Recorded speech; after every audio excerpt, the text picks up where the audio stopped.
in the matter of SA and the Secretary of State of the Home Department. Yes, Mr. Gadger. My Lord, good morning. My Lady, good morning. I'm here on behalf of the appellant alongside my colleagues, Mr. Jamali, and in due course, although due to transport issues a little late, Miss Alvarez, who will join us shortly. Miss Elliott represents the interests of the Secretary of State for the Home Department. The usual housekeeping, if I may, my Lord, my Lady, the papers in this case should comprise of a 213-page core bundle. Yes, and I can tell you that we have read the decisions below and the skeleton arguments, so we're pretty well up to speed. My Lord. And of course we have the advantage that Lady Justice Andrews was the judge who granted permission to appeal and gave quite full reasons for doing so. So that has made us even more up to speed. And for which the appellant is, of course, grateful. My Lord, there should also be a 12-page supplementary bundle, which includes the skeleton arguments relied on in the Upper Tribunal by both parties, a 528-page authorities bundle. I'm sorry if the court received a fairly shorter bundle. I noted that didn't contain over law reports, so hopefully the bundle now provided is updated and correct. Got a 528-page bundle, Yes. but it seems to be missing one or two quite important authorities, including AA Iraq. Is that not number 20? Ah. Yes, but I don't think my Lord is Ah, right. yes, my lord is absolutely right. I was looking at it from the wrong name. In which case, I think we have got the same bundle. I'm grateful. And then two additional authorities relied upon by the claimant, both Upper Tribunal decisions, the cases of AM, Sudan, and NM. They haven't reached me. They were apparently put in very late. They were indeed. What are they authority for? They're authorities by Mr. Justice McCloskey that deal with the procedural fairness point and affect the party's right to have notice of the issues the court is likely to decide. Right. And I do have spare copies if I can. Please, Mr. Gadger, I'm so sorry they didn't reach me. Not at all, it's not the court's fault.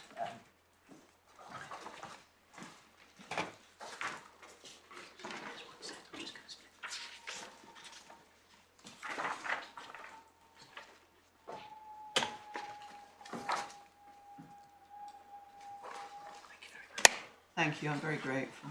Thank you very much. With that in mind, whilst I appreciate this matter has been listed for the floor day, I hope to be relatively short, perhaps within the hour, perhaps just slightly over. Very good, thank you. I'm grateful. Now, Lord Maleve, there are two separate but connected issues in this case. The first is whether the Upper Tribunal engaged in a form of procedural unfairness in considering a matter that the appellant says was not advocated either in the grounds of appeal, pleadings, or indeed during the course of the hearing before the court below. If that procedural unfairness has occurred in this case, the appellant's position will be the consideration of whether that was in fact a Robinson obvious point, and what the court's conclusion is on that will, in my submission, play a role in how this appeal is disposed of, if it is to be disposed of in the appellant's favour. Well, given you've raised that point, can I ask you straight away? In many cases, procedural unfairness in a lower court or tribunal can be rectified by means of an appeal and the point being fully argued on appeal. Would you be disputing that that can be the solution in this case? Whilst I wouldn't dispute, my Lord, that it is a solution, the appellant's position is that the appropriate course of action, if it is concluded that, one, there has been procedural unfairness, and two, that it was a Robinson obvious point such that the tribunal was entitled to consider it, albeit with proper notice, then the appellant's position would be that the matter ought to be remitted. Why? Why? It's going to cause a great deal of cost, a great deal of delay, and it's a short point which you are perfectly capable of arguing. Well, my lady, yes, I appreciate that it's a short point. It's a point in respect of the overall fairness of the situation. It was a point considered by Mr. Justice McCloskey in the case of MM, which I've just handed out at paragraph 26. And whilst I'll come on to that in more detail in due course, the overall position reached by the former president of the Upper Tribunal was that in cases involving procedural unfairness in this particular instance, the appropriate course will be to remit to a newly constituted First Tier Tribunal for a fresh hearing. Of course, that the appellant doesn't in this case invite remittal to the First Tier, it's to the Upper Tier Tribunal. And the reasons he gives are set out within that paragraph, and that is because the common law right to a fair hearing is generally considered to rank as a right of constitutional importance, and it is preferable to the litigant's statutory right of appeal to the Upper Tribunal, triggered only when the matter has been fully enjoyed. But that's a different situation. We're here dealing with the Court of Appeal and the Upper Tribunal, and the point is a point of law. So why should public money be expended on another round in front of the Upper Tribunal with no doubt the losing party then wanting to come back to the Court of Appeal? Well, my lady, ultimately it's a matter for this court what steps are taken to dispose of this appeal if the procedural fairness point is made out. The appellant's position would be that she ought not to be, as Mr Justice McCloskey said, deprived of the opportunity to fully ventilate her arguments in the court below. There are, of course, differing tests to appeal to this court and then up to the Court of Appeal, and the appellant, by virtue of my submissions on the first point, has been deprived of the opportunity to run that point in the Upper Tribunal. The position was also similar to that which was taken by this court in SH Afghanistan, and I'll come on to that authority in due course. But those are the ultimate reasons why the appellant says that the appropriate course of action, where the upper tier has failed to give notice of an important issue of this nature, is remittal for the specialist tribunal to consider the matter. All right, thank you. So my question interrupted you when you were explaining to us that there were two separate and connected issues. So we've covered the first, and that then leaves the second. My lord, yes, and the second, as the court will appreciate, is the substantive issue. And that, really, whilst the appellant is present and ready to argue that point, comes into play if the court's decision is not to remit the matter to the Upper Tribunal, in which case a full consideration. Yes, well, I think you should assume at this stage that you should argue the substantive issue. That's not to say that we're preempting the decision on whether to remit or not, but simply so that in case we decide not to remit, you've had the opportunity to deal with it. And my lord, the appellant has proceeded on that basis in any event, but I'm grateful for the indication. So in the structure of my submissions, I'd intended to take the court through the brief facts. I don't intend to do that in a great deal of detail, given first my lord's indication of the court being conversant of the facts in this case, and secondly, the presence of the anonymity order, which means one ought to be careful in terms of the facts are set out, and thirdly, of course, in reality we are dealing largely, if not entirely, with issues of procedure as opposed to substance. But insofar as a slimmed down version of the outline is concerned, the appellant, alongside her minor daughter, of course, applied for asylum back in 2002 on the basis of her claim to nationality. That was met with a refusal by the Secretary of State in 2008, and Judge Froome heard the appeal in late 2008 and went on to allow that decision on the 7th of January 2009. The Secretary of State gave effect to that decision by granting the appellant refugee status on the 9th of February 2009, valid until February 2014, and ultimately she secured indefinite leave to remain or settlement as a refugee on the 14th of August 2014. Matters can then be fast forwarded to the revocation decision, which was the 24th of September 2021, wherein the Secretary of State's position was that the appellant is not her claim to nationality, but is in fact a Yemeni citizen and had misrepresented material facts in order to secure refugee status in the first instance. The appellant appealed. That appeal proceeded largely on two bases. The first was to deny any misrepresentation, material or otherwise. The second was to say that in any event she would be at risk and qualified either for refugee status or humanitarian protection. No evidence was led before the First Tier Tribunal, comprised again of Judge Froome and all of that was on the basis of her claimed nationality, wasn't it? Well, yes. So there was never at any stage a claim before the First Tier Tribunal that she was a Yemeni national? No, my lady. The point taken before the First Tier Tribunal was taken in the alternative of the appellant's skeleton argument, that in the event the tribunal was not with her, she would in any event be at risk if it was a finding made in favour of the Secretary of State, which was indeed a Yemeni citizen and national. In any event, the matter was heard by the tribunal over 2 days on submissions alone, on 28th and 29th of March 2023, and in the same year, on the 1st of September, the panel went on to dismiss her appeal under Section 84(3)(a), i.e. under Refugee Convention grounds, but allowed it on humanitarian protection grounds, and the only other alternative open to the appellant under Section 84(3)(b). The Secretary of State successfully appealed to the Upper Tribunal, and in due course I'll take... I'm sorry to interrupt you. Can I just go back over what you were discussing with my lady?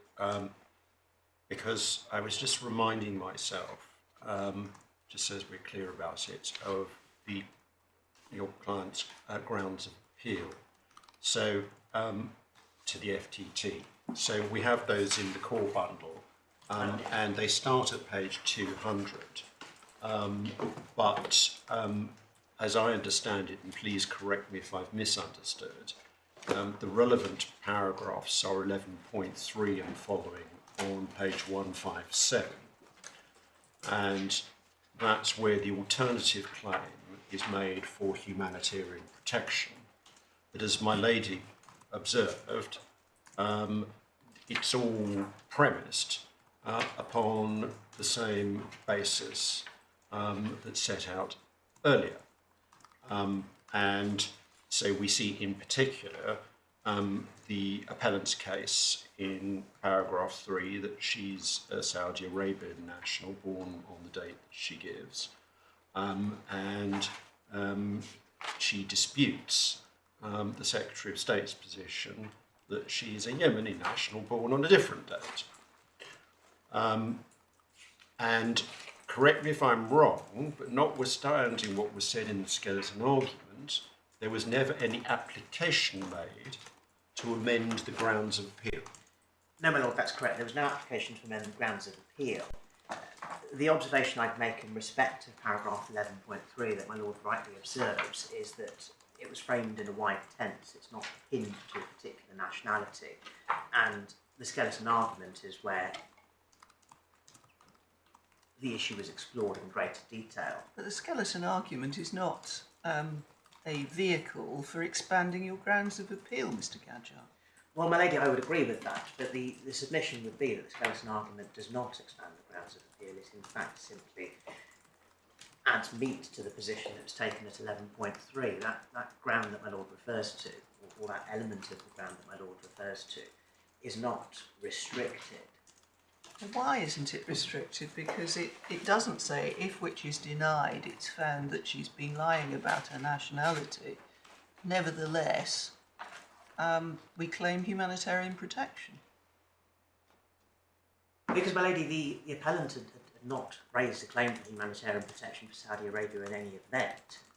She'd never claimed humanitarian protection, full stop. No, but the rules, of course, don't require her to do so, and the Upper Tribunal agreed on that point. It's considered in the alternative as a subsidiary form of protection, and of course it's a requirement under paragraph 339C. You've got to be not a refugee, yes. So that has to be determined first anyway. Yes, indeed. And whilst not determinative in my submission, further support is derived from the matters as they occurred in the First Tier Tribunal. Whilst one lacks a transcript, it's clear from the panel's judgment that the issue of Section 84(3)(b) had been considered and discussed between the advocates, Mr. Wayne appearing on behalf of the State. Indeed, but the FTT might have lost sight of the scope of the grounds of appeal, because having regard to the scope of the grounds of appeal, and if you dissent from this, please tell me and why. Having regard to the scope of the grounds of appeal, it was something that what the FTT was required to do was two things. First of all, consider the claim for refugee status on the basis of the claimed nationality. Secondly, in the alternative, consider the claim to humanitarian protection, but again, on the basis of the claimed nationality. Well, the appellant's position, and this is really the substance of ground 2, and the position that's taken by the Upper Tribunal, is that the statute is not framed in that way so as to limit a consideration to claim to nationality. But it's not to do with the statute, it's to do with the way in which the case was put on appeal. And as my lord says, the grounds of appeal were premised on the claimed nationality. In the alternative, and it appears that the First Tier Tribunal got into the position that it was because the Home Office presenting officer raised a hair that perhaps he shouldn't have raised by making what is described as a concession that your client would be at risk under Article 3 were she to be returned to Yemen, which nobody was suggesting that she should be. Well, my lady, the appellant's position would be to continue to rely on paragraph 11.3. The skeleton argument, I accept, doesn't stand as a vehicle to expand on the grounds of appeal, but it does assist in shedding light on the argument that the appellant says had always been at the forefront of her case, which of course is advanced on a protective basis, and it will come as no surprise that it's always been the appellant's case that she's not an Indian national, and she's resisted. Well, quite so, and we of course respect that position. But that's why the framing of the grounds of appeal is not an accident. Your client's position has always been and remains very clear and firm. She asserts that she is a Saudi national. She's never claimed, and she claims refugee status and in the alternative humanitarian protection on that basis. She has never, ever made a claim to humanitarian protection on the basis of being a Yemeni national.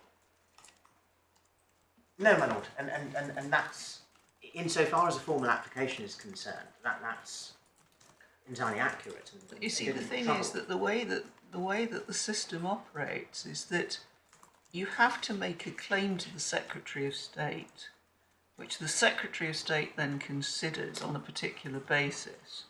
And if that claim is denied on that basis, there's then a right of appeal to the First Tier Tribunal against that refusal.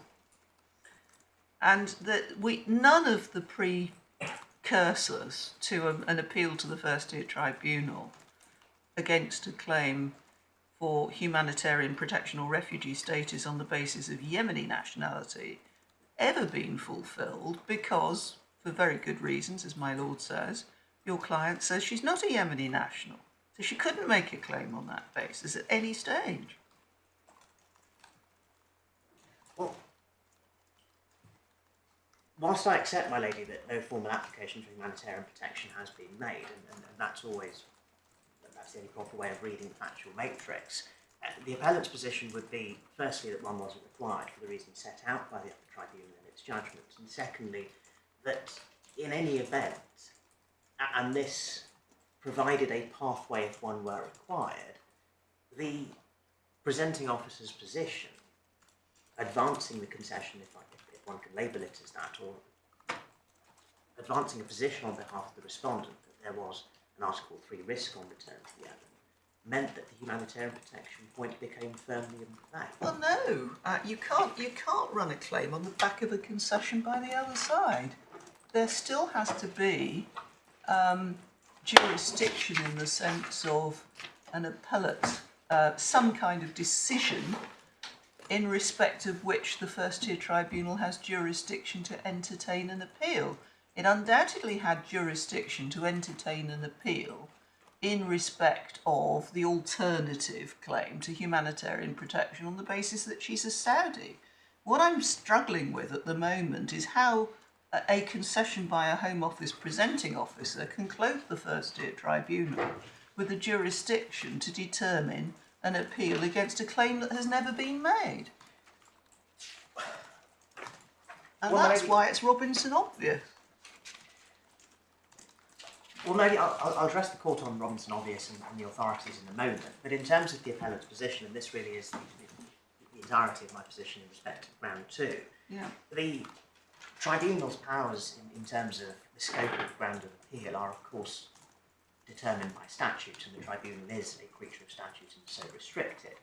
The position that's taken in respect of those is that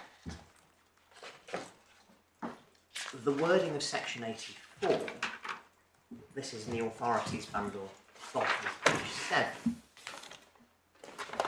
Yeah.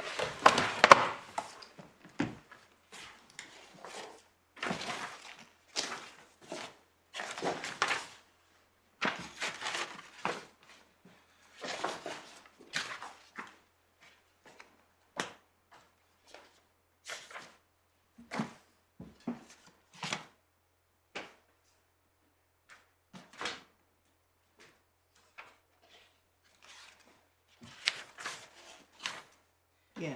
Now that wording in my submission is not restricted of the considerations in the way the Secretary of State would invite the court to accept. It, in my submission, evidently acts as a protective basis for individuals who are otherwise at risk of revocation. The What's the appeal against? So the appeal is, of course, and that we see that from section 82, that it's an appeal against the revocation of protection status. That's page 3. So it's an 82(1)(c) appeal, My lady, yes. and the protection status was as a refugee on the basis that she's a Saudi national. My lady, yes. Yes. So an appeal against a revocation of her protection status as a Saudi national must be brought against on one or more of the following grounds. Yes? My lady.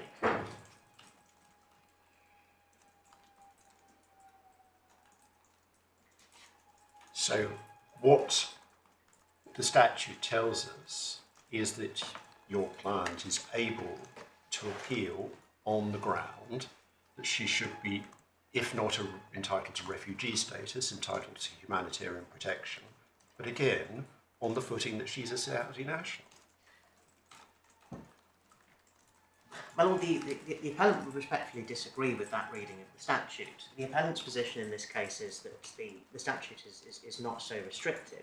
Whilst it's correct that the appeal itself is against a decision under section 82(1)(c) to revoke the appellant's protection status, the wording that's used within the grounds of appeal, or the scope to appeal under section 84(3)(b), is in the present tense and does not, in my submission, limit an individual raising such an appeal, or initiating such an appeal, to the nationality under which the claim was. Forgive me, it must be the decision to revoke that breaches the obligations in relation to humanitarian protection.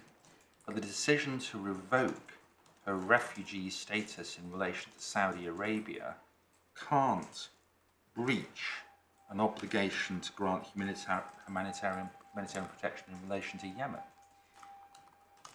Just can't do it. No. Well, my lord, the appellant's position would be that, and this is why I referred to 84(3)(b) and indeed 84(3)(a) as a protective provision, which allows the tribunal in those circumstances to consider the risk not just limited to the original protection claim and the basis Yes, but the upon point which is, it your grants. client could make it. Your client is perfect liberty to make an application for humanitarian protection on the basis that she is a Yemeni national. My lord, and that's a point that my learned friend makes in suggesting that that's the appropriate course of action as opposed to pursuing this appeal. And I don't dispute the fact that the appellant, as indeed anyone, has liberty to make such an application. But that, in my submission, does not extinguish the ground of appeal or the basis upon which. But how do we fit it within 84(3)(b) then? Because you're appealing a particular decision to revoke. How can you say that it breaches what you now say is your entitlement to humanitarian protection? Well, my lord, It's something nothing to do with it. Well, my lord, the only way that can be read in a way that assists the appellant is for the two strands of the subparagraph to effectively be separated. One is that it's an appeal against a decision to revoke. Now that, of course, places one up to risk. It has the effect of revoking the protection status that the appellant otherwise has. And then the separate strand of 84(3)(b) becomes that as a result of that, and it requires the tribunal to read, the court to read in those words, breaches the United Kingdom's obligations in relation to those eligible. How can it? My lord is right. How can it possibly? The revocation doesn't breach those obligations in any way. Because at the moment, because what she had was refugee status on the basis that she was a Saudi national. But the premise of this is that was obtained by misrepresentation. So revoking that in no way breaches her obligations in relation to her protection from in relation to Yemen. Well, She's got ILR, as I understand it. yes, my lord, and that's indefinite leave that, as I understand it, the Secretary of State is at least considering revoking, but is unable to do so because of the First Tier Tribunal's decision. Yeah. Which demonstrates the risk as things stand, because of course the removal of indefinite leave to remain leaves her as an individual who is at risk of being removed. I mean, the problem with your interpretation of the statute is that it bypasses the whole scheme for making claims to the Home Office. So the Secretary of State is thereby deprived from making any decision which might affect the status of the particular individual on the true basis of their true nationality. And if Parliament intended that, I would have expected them to spell it out in words of one syllable, which they plainly haven't. Well, my lady, that's where the appellant says that consideration must have been given to this issue, given the position that was taken by the presenting officer. And the First Tier Tribunal, in its refusal of permission to appeal to the Upper Tribunal, emphasised the length at which proceedings had gone on. There were a number of case management hearings that preceded the ultimate decision in the First Tier Tribunal. And in my submission, that concession, of course, comes from an agent of the respondent. Well, we've seen what the Upper Tribunal said about the concession. All right, is this a convenient point at which to move on to your first ground of appeal, procedural unfairness and Robinson business? My lord, yes, I'm grateful. Now, in respect of the procedural unfairness point, of course, the first consideration is what was pleaded before the Secretary, before the Upper Tribunal, because if this was indeed a ground of appeal, then there has been no unfairness. Now, the appellant's position is that there has been no such pleading, and I don't think that's disputed by the Secretary of State, but I will nonetheless very briefly take the court through the position. So the grounds of appeal are in the core bundle, and the key document is at pages 89 to 90.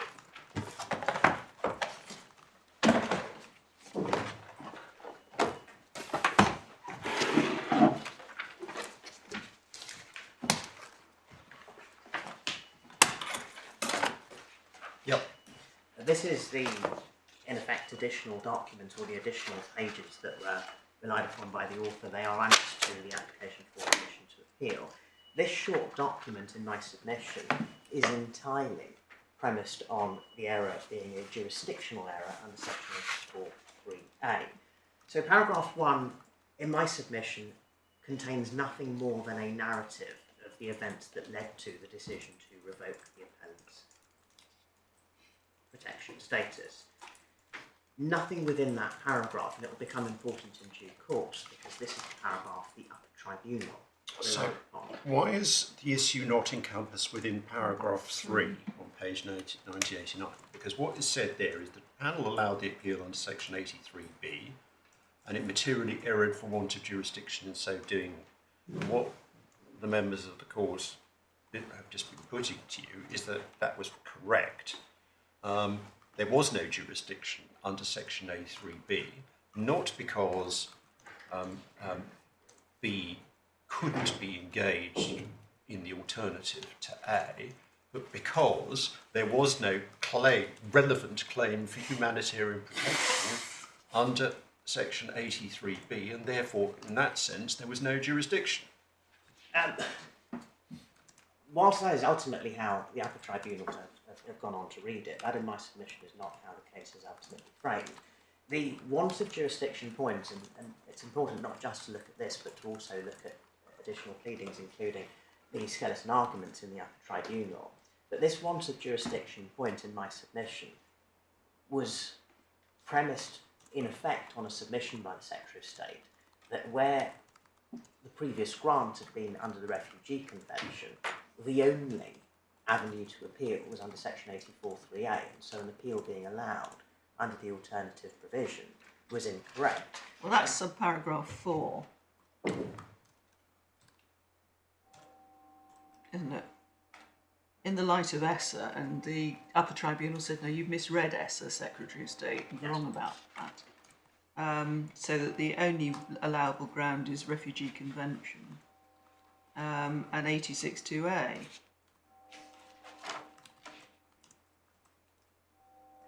Yes, that's right, but my lady, paragraph 4 of the grounds of appeal, again, does not stray away from the point I make in terms of summarising the appellant's understanding of the Secretary of State's challenge. It simply expands upon that additional point. It doesn't stray into the substantive considerations of whether, in the absence of a formal claim...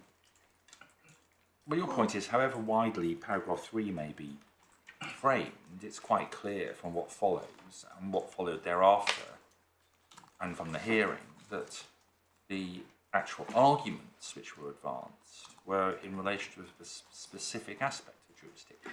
My lord, yes, and the party skeleton argument, my learned friend skeleton argument in the Upper Tribunal is in the supplementary bundle at pages 6 onwards.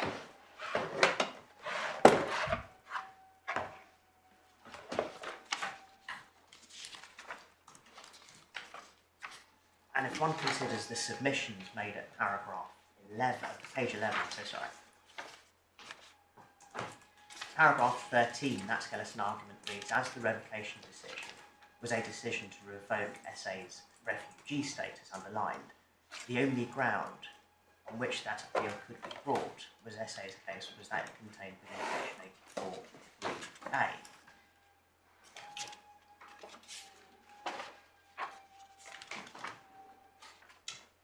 The position that's then taken at paragraph 14 complains that the Upper Tribunal, the First Tier Tribunal, conducted its own inquiry into whether she may be eligible for humanitarian protection, whilst its jurisdiction was strictly limited to the consideration under Section 84(3)(a).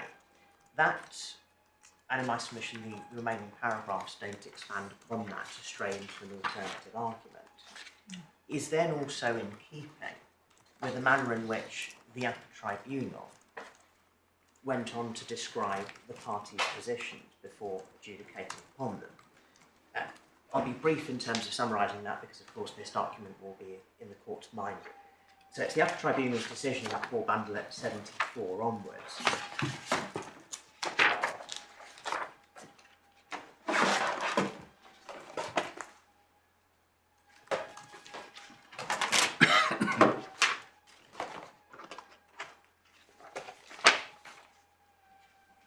And as the panel begins to explain at paragraph 3, as we shall explain shortly, the Secretary of State's challenge to the decision of the First Tier Tribunal is one jurisdiction. He contends, in short, that the First Tier Tribunal was not entitled to consider the appeal on HQ grounds or to allow it on that basis. So that begins to set out the Tribunal's understanding of the point.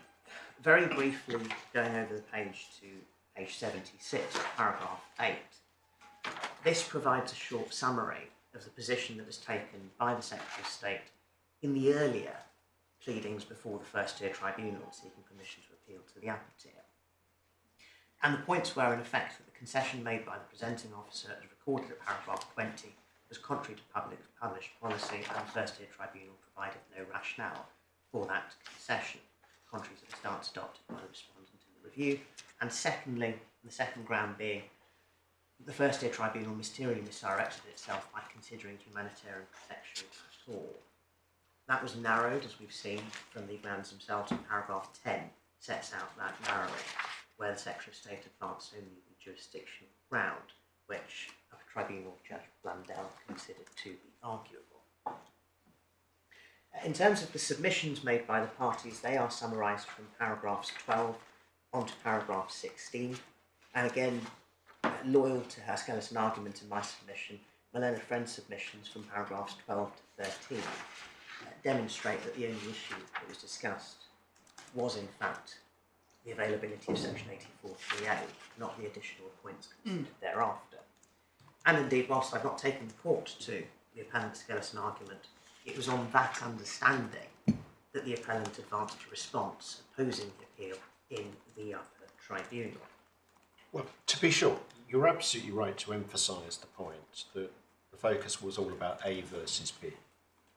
But let's go back to the way it's put in the skeleton and paragraph 16, and acknowledging the false point that you've made about A versus B. But look at what's said by Ms. Earlett in paragraph 16 of the skeleton, where she says the practical consequences of the FTT straying outside the bounds of its jurisdiction are obvious in this case. As matters stand, the outcome of the FTT's decision is the FTT has upheld SHCC's decision is not entitled to refugee status, while it's also allowed SA's appeal against that same decision for reasons which have nothing to do with the decision itself. And that point remains good, does it not? That is ultimately a matter for the court. The appellant's position, of course, is that yes, it is for reasons not to do with the original decision granting her refugee status. But in my submission, once the Secretary of State had posited a position in respect of Yemen, the tribunal was right, and you've heard my arguments in respect of ground 2 on it. But to respond to my Lord's position, my Lord's question, this is not paragraph 16. The pathway for the Upper Tribunal to consider the points made as they were, and considered at paragraph 28 to 35. Because I mean, to cut to the chase, what I'm putting to you is that, in effect, what the Upper Tribunal has decided is that the submission made in paragraph 14 of the skeleton is wrong, but the submission made in paragraph 16 is nevertheless correct. Well, perhaps just 2 points in respect of that. The first is, in my submission and my reading,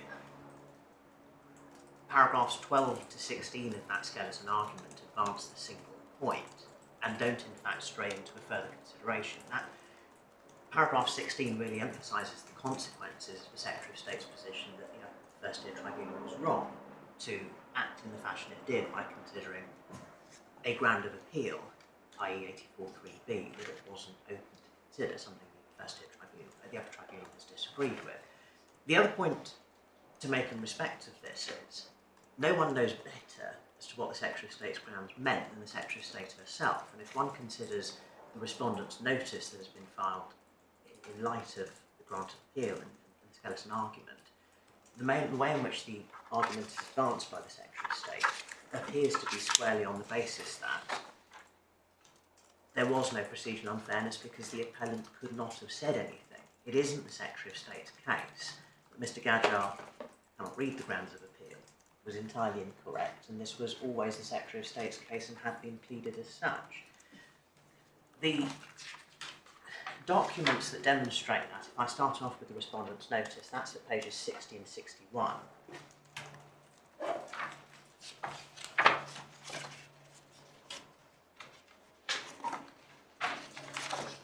And at paragraph 5, the position taken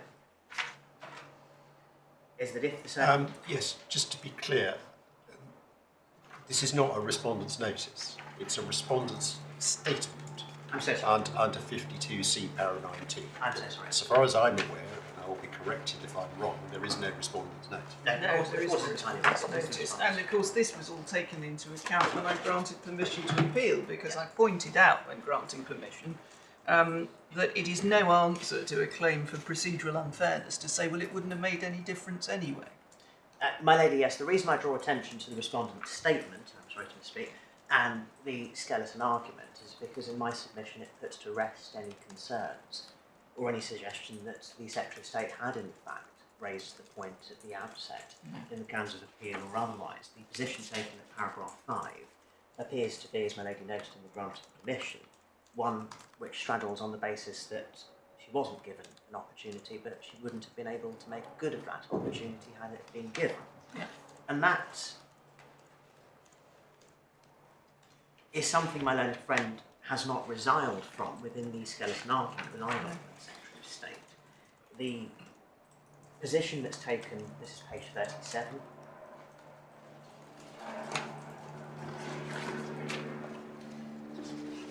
at paragraph 2 of my learned friend's skeleton argument, in particular paragraph 2.1.2, is that procedural fairness did not require the appellant to have been given notice that the UT intended to consider this point. So again, there doesn't appear to be any suggestion within that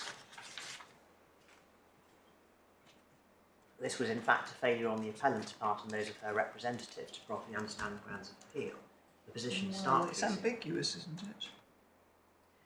it? If the overarching submission is that procedural fairness didn't require further notification, that embraces a situation where it's up for grabs anyway, to use the vernacular. It's already there, out there, and therefore it's sufficiently covered.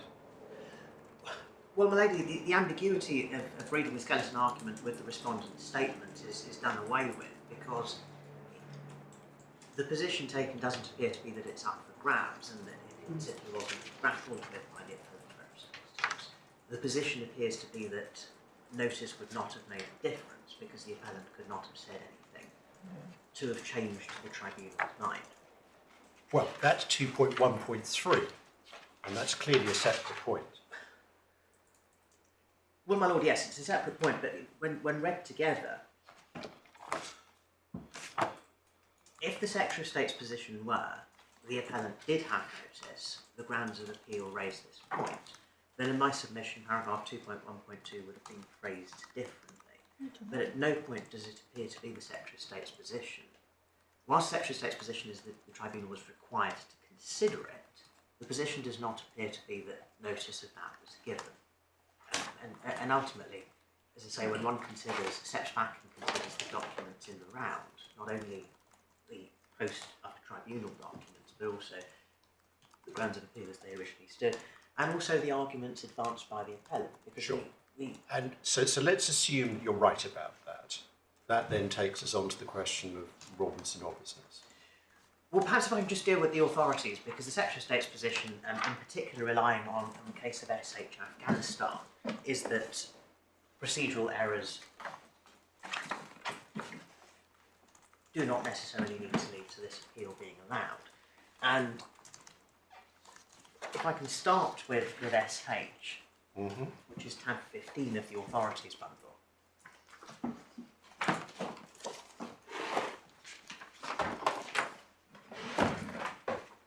Starts out like page 251.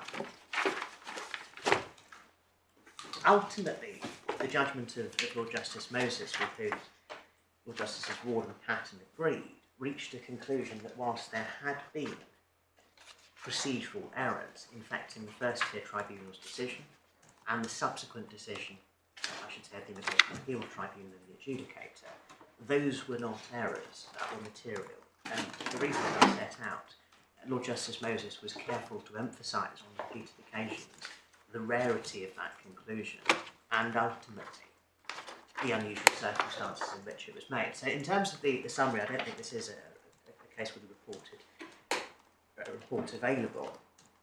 This was, by coincidence, also an appeal from First Tier Tribunal Judge Froome as an adjudicator at that time. The issue involved a consideration of the age of the appellant. If the appellant was under the age of 18, there was deemed to be a risk on return to Afghanistan. That risk was not likely to come about if the appellant was in fact an adult. Yeah. The appeal was dealt with under the old fast-track procedure, which limited the scope and power to apply for and... I'm sorry to interrupt you. I'm grateful for the explanation, but what's the principle?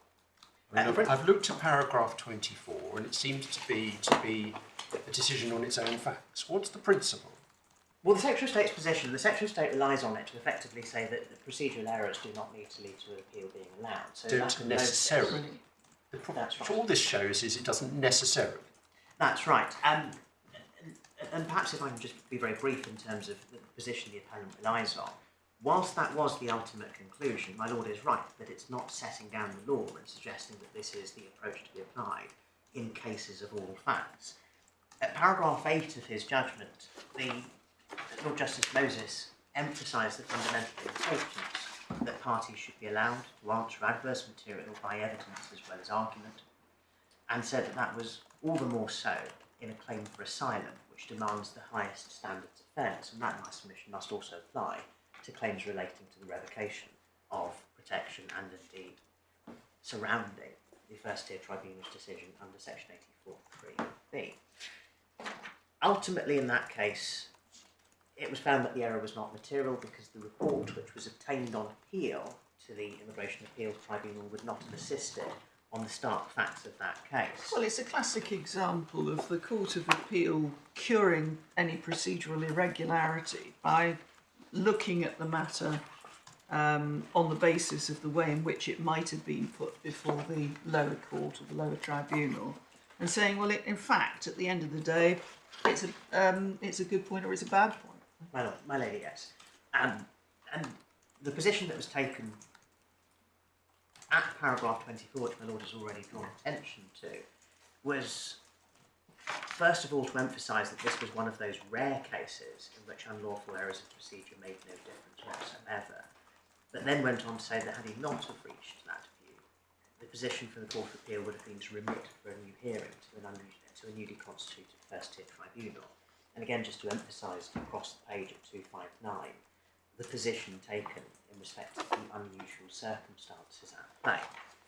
And of course, that was a case in which there were fact findings that made a difference because it was one of the age-related cases, wasn't it? My lady, that's right. Yeah. And it was one of those cases in which there were competing reports. Lincolnshire County Council social workers had deemed him to be aged 24, and alternative reports had been produced later on down the line. But what really appeared to strike the nail in the coffin for the appellant in that case was that there had been a previous application for leave to enter as a student, wherein he had claimed to be much older than he was now claiming, and Judge Fruit relied on that, as did the Upper Tribunal and the Court of Appeal. Yes. But the authorities that the appellant says support her position in respect to procedural unfairness are the two in the Upper Tribunal. If I can start off, they were handed up this morning, the case of A.M. Sudan. Yes. As I described at the outset, that was a decision of former President Mr. Justice McCloskey, sitting with Upper Tribunal Judge Canavan. It's a relatively short judgment, but the key takeaways from that, which can be seen from the judicial headnote, were that independent judicial research, as we know, was considered to be inappropriate, with it not being for the judge to assemble evidence, and in my submission the same must apply to arguments not advanced by a party, which are capable of having a determinative effect on the outcome of an error of law hearing. That judicial headnote then continues by saying that if a judge is cognizant of something conceivably material, which does not form part of either party's case, this must be brought to the attention of the parties at the earliest possible stage, at which duty could in principle extend beyond the date of the hearing. It ultimately saw the Upper Tribunal in that case found that the judge had not erred. The position taken in that case was one in which the judge had allowed an appeal by first considering and accessing footnotes provided by the Secretary of State in the reasons for refusal letter. But I've read to the court the material parts of the judicial headnote. The conclusion reached at paragraph 7. But, I mean, what do we get out of this with respect? So you've drawn attention to the point about independent judicial research, and that's what entirely overturned, because the actual finding is that there wasn't any independent judicial research. My lord, yes. And in any event, we're not concerned with that issue in the present case anyway. No, my lord, and I don't seek to rely upon that particular part. I just introduced the case in that fashion. Perhaps I'm wrong to do so. But what's said in terms of paragraph 7 and the general guidance that's set out is important. Well, it's little sub-Roman 5, which is trite law. Fairness may require a tribunal to canvass an issue which hasn't been ventilated by the parties. My lady. It may not. It depends very much on the facts. The other case that you're citing to us says that if a reviewing or appellate court identifies a procedural irregularity or impropriety which in its view makes no difference to the outcome, the appropriate conclusion is that there's no unfairness. So it's a question of fact and degree, depending on the facts and circumstances of the individual case.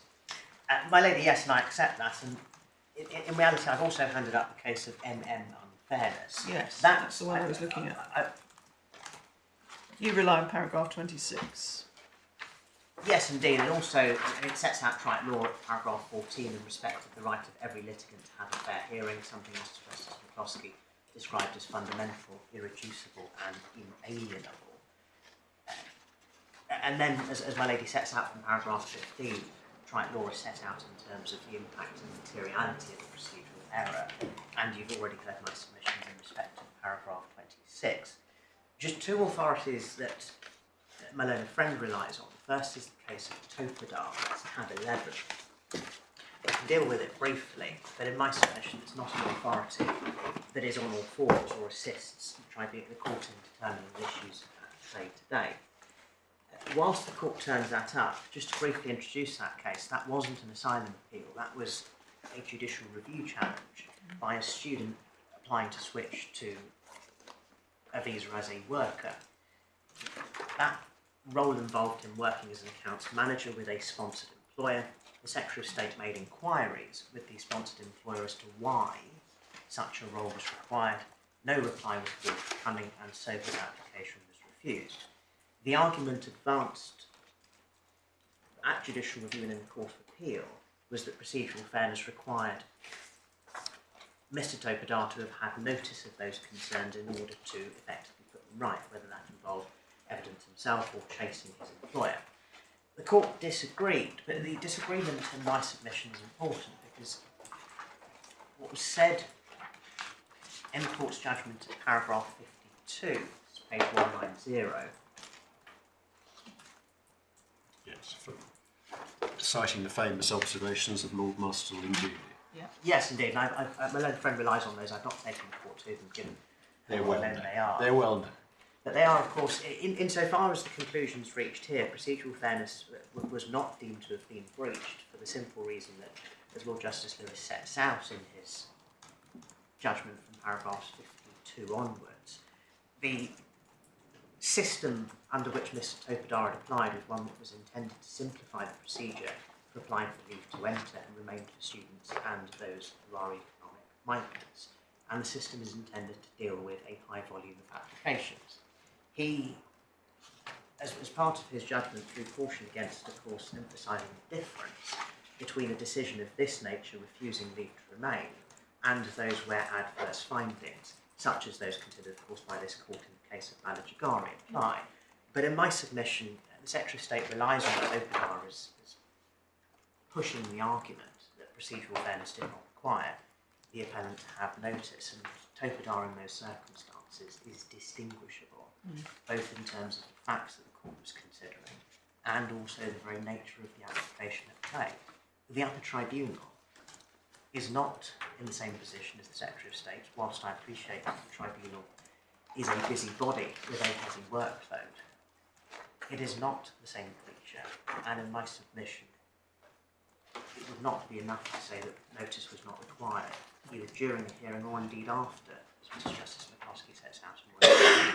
But the real nub of this is what should a tribunal do in a case where it spots a Robinson obvious point?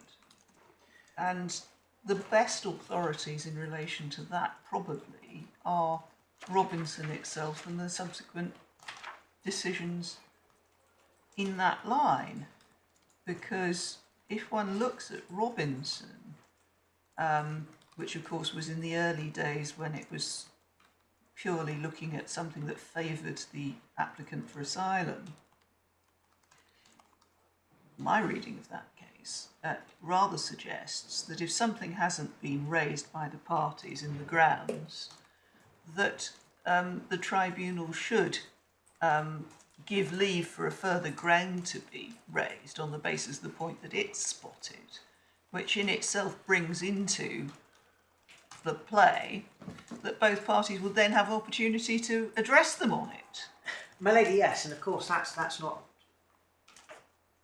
the only power the court or tribunal would have in those No. circumstances, when we move further down the line, away from a grant of permission, Yes. because of course that had already occurred by the 12th of February last year when this appeal came about, the proper course of action in those circumstances, and this is just by way of examples as opposed to an exhaustive list, would either be to raise the matter at the hearing.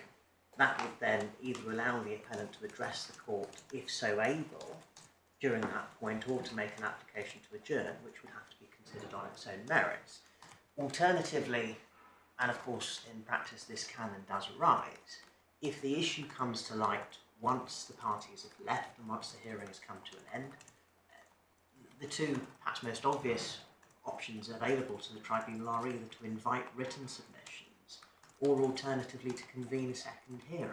They'd almost certainly invite written submissions, wouldn't they, on a short point of law like this one? Yes, indeed. And as I say, not an exhaustive list, and the appellant has no preference as to how that's come about. It could have been written submissions, it could have been by way of a hearing. Either would no doubt have been procedurally But fair. you say, presumably, that we're dealing here with basic rules of open justice, and that if a point is going to be decided against you, a point of law is going to be decided against you, by the tribunal, of which you've actually had no forewarning, even if it is an obvious point, a Robinson obvious point, you should have the opportunity to deal with it. My lady, that is the crux of the Yeah. overarching position. The only issue that leaves me to address the court on is whether this is indeed a Robinson obvious point. Now, as my lady said, Robinson, of course, was the starting point of that principle, and at that point, the court had in mind, of course, looking at the facts as they were and the issues as they were, in effect assisting those individuals who were applying. Robinson at the time did not consider or reply to the Secretary of State. Now, that is not to say that it has no application to the Secretary of State. But the appellant's Well, can I position- be clear about that? Because the submission you seem to be advancing in your Skeleton argument was that it could never be relied on by the Secretary of State. Do I understand you now to accept that it can be? Yes, the authorities that I'll take you to briefly, my lord, are authorities which indicate that there is an expansion on the Robinson obvious point, including Goering in 2002, but it is a limited expansion, and in my submission it's an expansion that has thus far, insofar as it assists the Secretary of State, been limited to the exclusions to the Refugee Convention. And the most recent authority on this, the authority of the Upper Tribunal in the case of AZ from 2018, appears to be very cautious about expanding it any further. So, if I can outline Goering, I don't intend to take the court through it in any great detail, but Goering was the next authority that authoritatively dealt with this in 2002. It's at tab 27.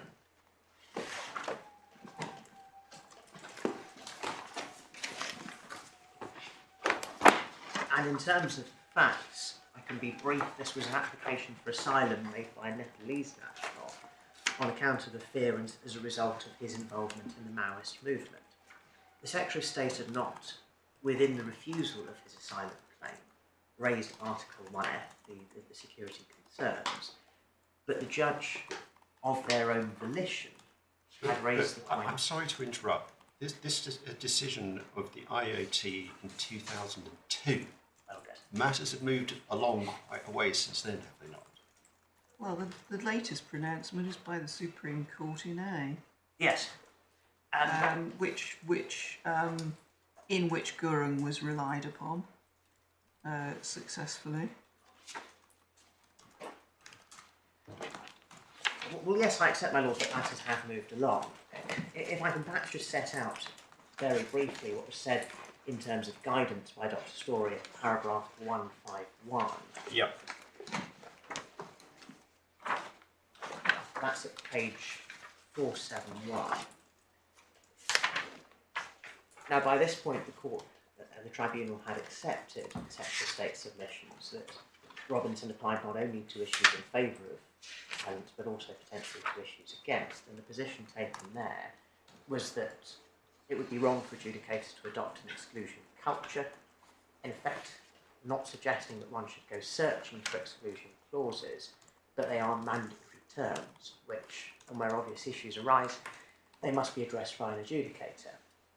And again, that emphasises, albeit no further authority is needed, for the approach being only subject to the assurance of procedural fairness.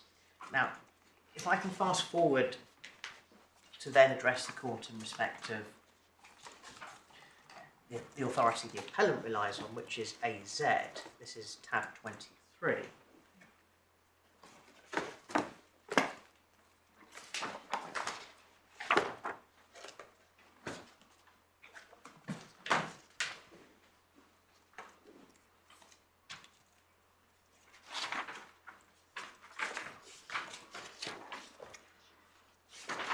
Just to provide brief background, the First Tier Tribunal had allowed the appellant's asylum appeal and Secretary of State appealed on substantive grounds.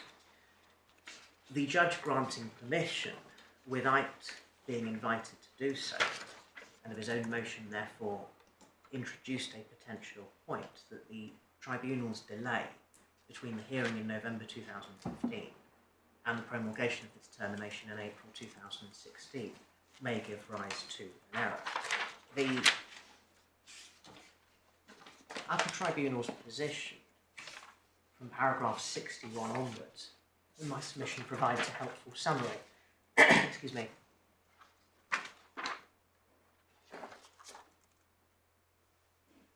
And at paragraph 64, and this encapsulates the appellant's position before the court today, it said that in its application to asylum law, the Robinson approach applies only in favour of the individual who is seeking asylum, not the Secretary of State. An exception, however, arises to the point where the point identified concerns a possible breach of the Refugee Convention, which would result from recognising a person as a refugee who is in fact covered by one of the exclusion clauses in the Refugee Convention.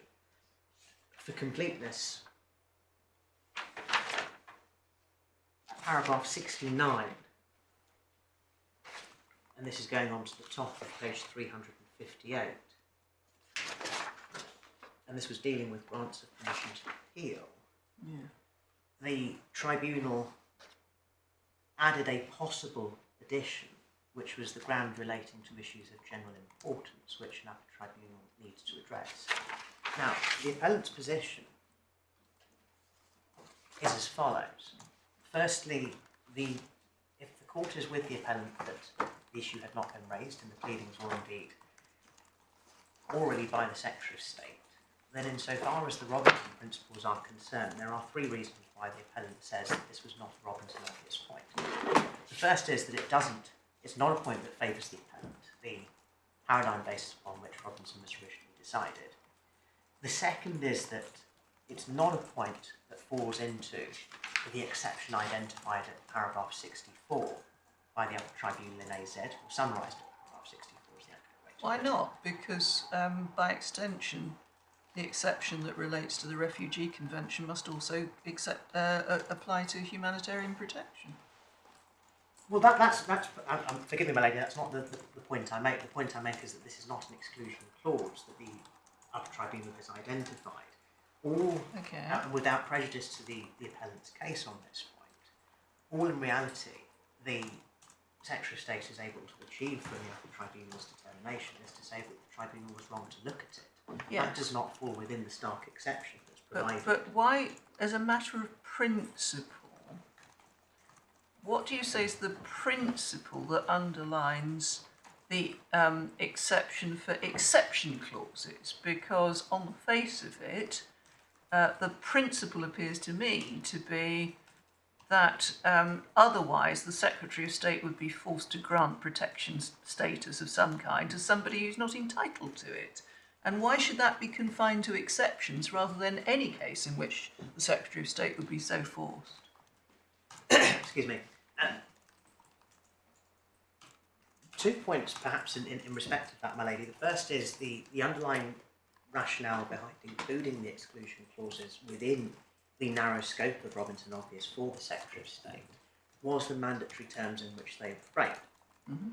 The second and this was explored in Gurung, and I appreciate my lord's observation that times have moved on, but the importance of those exclusion clauses really came to the fore, forgive me, after the 11th of September 2001, and that was one of the points made by Dr. Story, was that post the September the 11th attacks, the importance of ensuring that those who were a risk and therefore fell within the exclusion clauses were not otherwise granted refugee status. Those same principles don't apply here. If Robinson is expanded to assist the Secretary of State in simply being able to rely on a ground which doesn't include an exclusion clause, then in my submission, with respect, that goes too far. Excuse me. It would have the effect of expanding Robinson beyond not only what was said in Robinson itself in terms of ensuring that the first starting point was to consider the grounds as pleaded by the parties themselves, but also the overarching position that it's not the tribunal's role to go in search of points that haven't been made by the parties or considered by them. And that was ultimately what was said in AZ at paragraph 70, this is the authorities bundle, page 358. The basic point to be borne in mind is that there must be an extremely sound reason for, in effect, compelling the parties to an appeal to engage in a matter that neither of them has identified.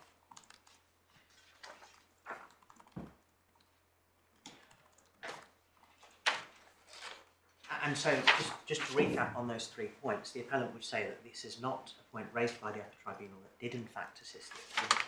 It's not a fact or a consideration that falls within the limited scope within which Robinson applies to the Secretary of State, nor can it be said, nor has it been said, that it's a point of general importance.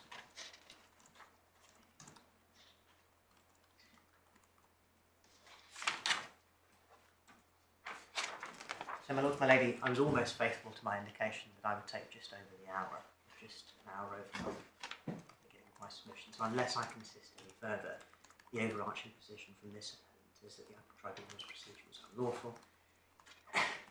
And is there anything that you want to say to us about the case of AA Iraq, and in particular the conclusion that this court reached in paragraphs 27 and following, which are on page 329, 330?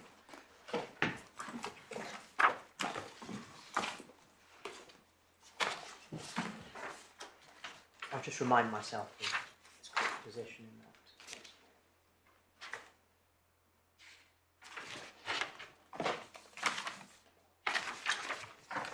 I have in mind paragraph 29. But it's really paragraphs 27 to 29, the key.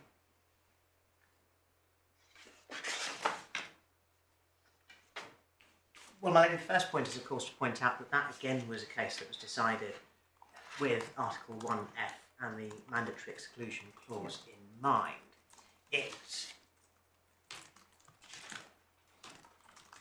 And that was paragraph 24 of the court's judgment, emphasising the mandatory wording. Admits no discretion. It then at paragraph 27, this court clearly limited its considerations, and in my submission went no further in respect of considering matters outside of Article 1F, and none of the subsequent authorities suggest that the limited reasoning to extend Robinson to Article 1F warrants any further expansion to issues of this nature. The consequence, straying away from A, if I may, and generally considering the appellant's submission, the consequence in my submission is that if the Upper Tribunal's stance and procedure was unfair, and if ultimately this was not a Robinson obvious point, then the appellant's position would be the Upper Tribunal's decision should be set aside, and no remittal is required because there was no Robinson obvious point that warranted or empowered consideration, such that in effect the First Tier Tribunal's decision should be restored. hope that assists in respect of the appellant's position in respect of A in Iraq.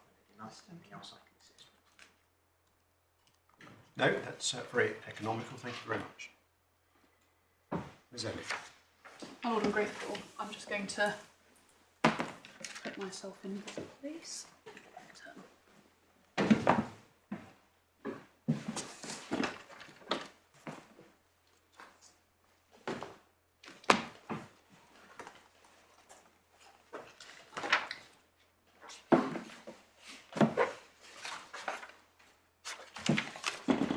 My lords, my lady,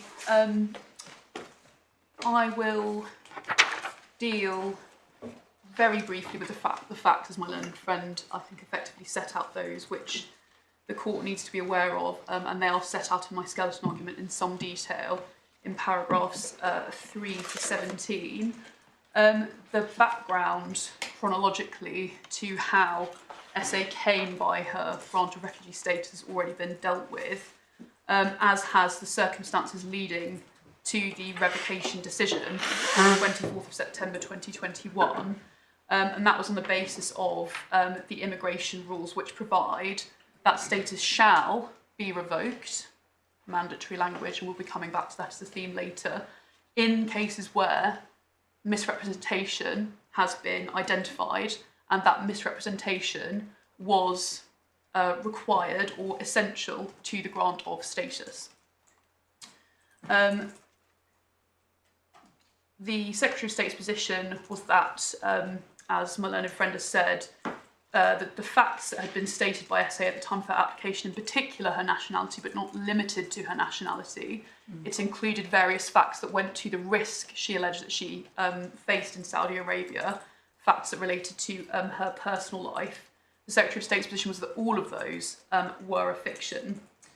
And that is, in fact, what the First Tier Tribunal found very clearly and in its leave to decision. appeal against that was refused. So Indeed, we have yes. to take that as read. Yes, my lady, yes. And I think you will have all the relevant findings in the FTT decision, but just for the court's note, the FTT's conclusion that SA was a Yemeni citizen is at paragraph 124 of their decision, and this is all speaking to core bundle tab 16. That reference is at page 148. The conclusion that she was not a Saudi citizen is at paragraph 149, page 152 of the bundle.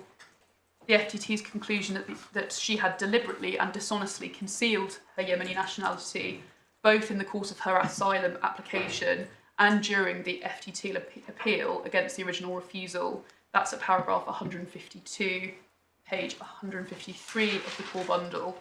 And then the wider finding that I mentioned previously, the finding that the core facts of her account as to risk of persecution were a fiction, and fiction is the word that the FTT used. That's at paragraphs 155 to 156 on the same page of the bundle. And then finally, the FTT's dismissal of her appeal on the refugee ground, which is at paragraph 157. And my lady, as you say, none of those findings are open to challenge. They are closed. So the subject of this appeal is the decision on the second question of whether the revocation decision had been in breach of the UK's humanitarian protection obligations. The Secretary of State's position is put simply, having found that the entire basis of SA's claim for protection status as made by her in her original application had been a fraud, the FTT's answer to the questions that the grounds of appeal posed under Section 84 of the 2002 Act should have been no in both instances, because as a result of their findings of fact, there was no factual basis for the status which the Secretary of State had revoked to continue to exist, whether as refugee status or otherwise. And unfortunately, as has been discussed to some length this morning, that is not how the FTT dealt with it. The FTT allowed the appeal on the basis that the Secretary of State should have granted humanitarian protection status on a completely different factual basis, both as to nationality but also as to risk, things which had never been asserted on behalf of SA. Now, the concession, so described, is at paragraph 20 of the FTT's decision, and that's Call Bundle 16128. I'm not inviting the court to turn it up. The concession was that if she were a Yemeni national and if she were removed, which was not proposed and is still not proposed, then she would be potentially at risk for the purposes of Article 3. Now, I deal with this point now, and I think it's the point my lady had in mind when she was asking questions to my learned friend. Concessions cannot change statutory jurisdiction of a tribunal. And we have, as authority for that, this court's decision in the case of Verk, which, again, I won't invite the tribunal to turn up, but is in the authorities bundle. I will get to the term in a moment. At tab 13, page 234, and the relevant paragraph for the court's note is...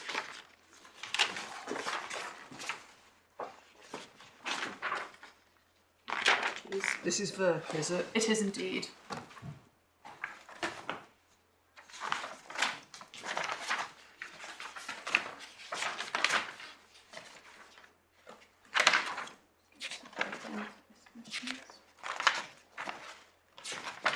Apologies to the court, I was ambitious in taking things out of order but don't have the reference to hand. Well, paragraph 22 of Verk is quite helpful to you. Yes, yes. And paragraph 23 as well, in which it's made clear that a concession cannot expand the statutory jurisdiction of the first tier or indeed any tribunal.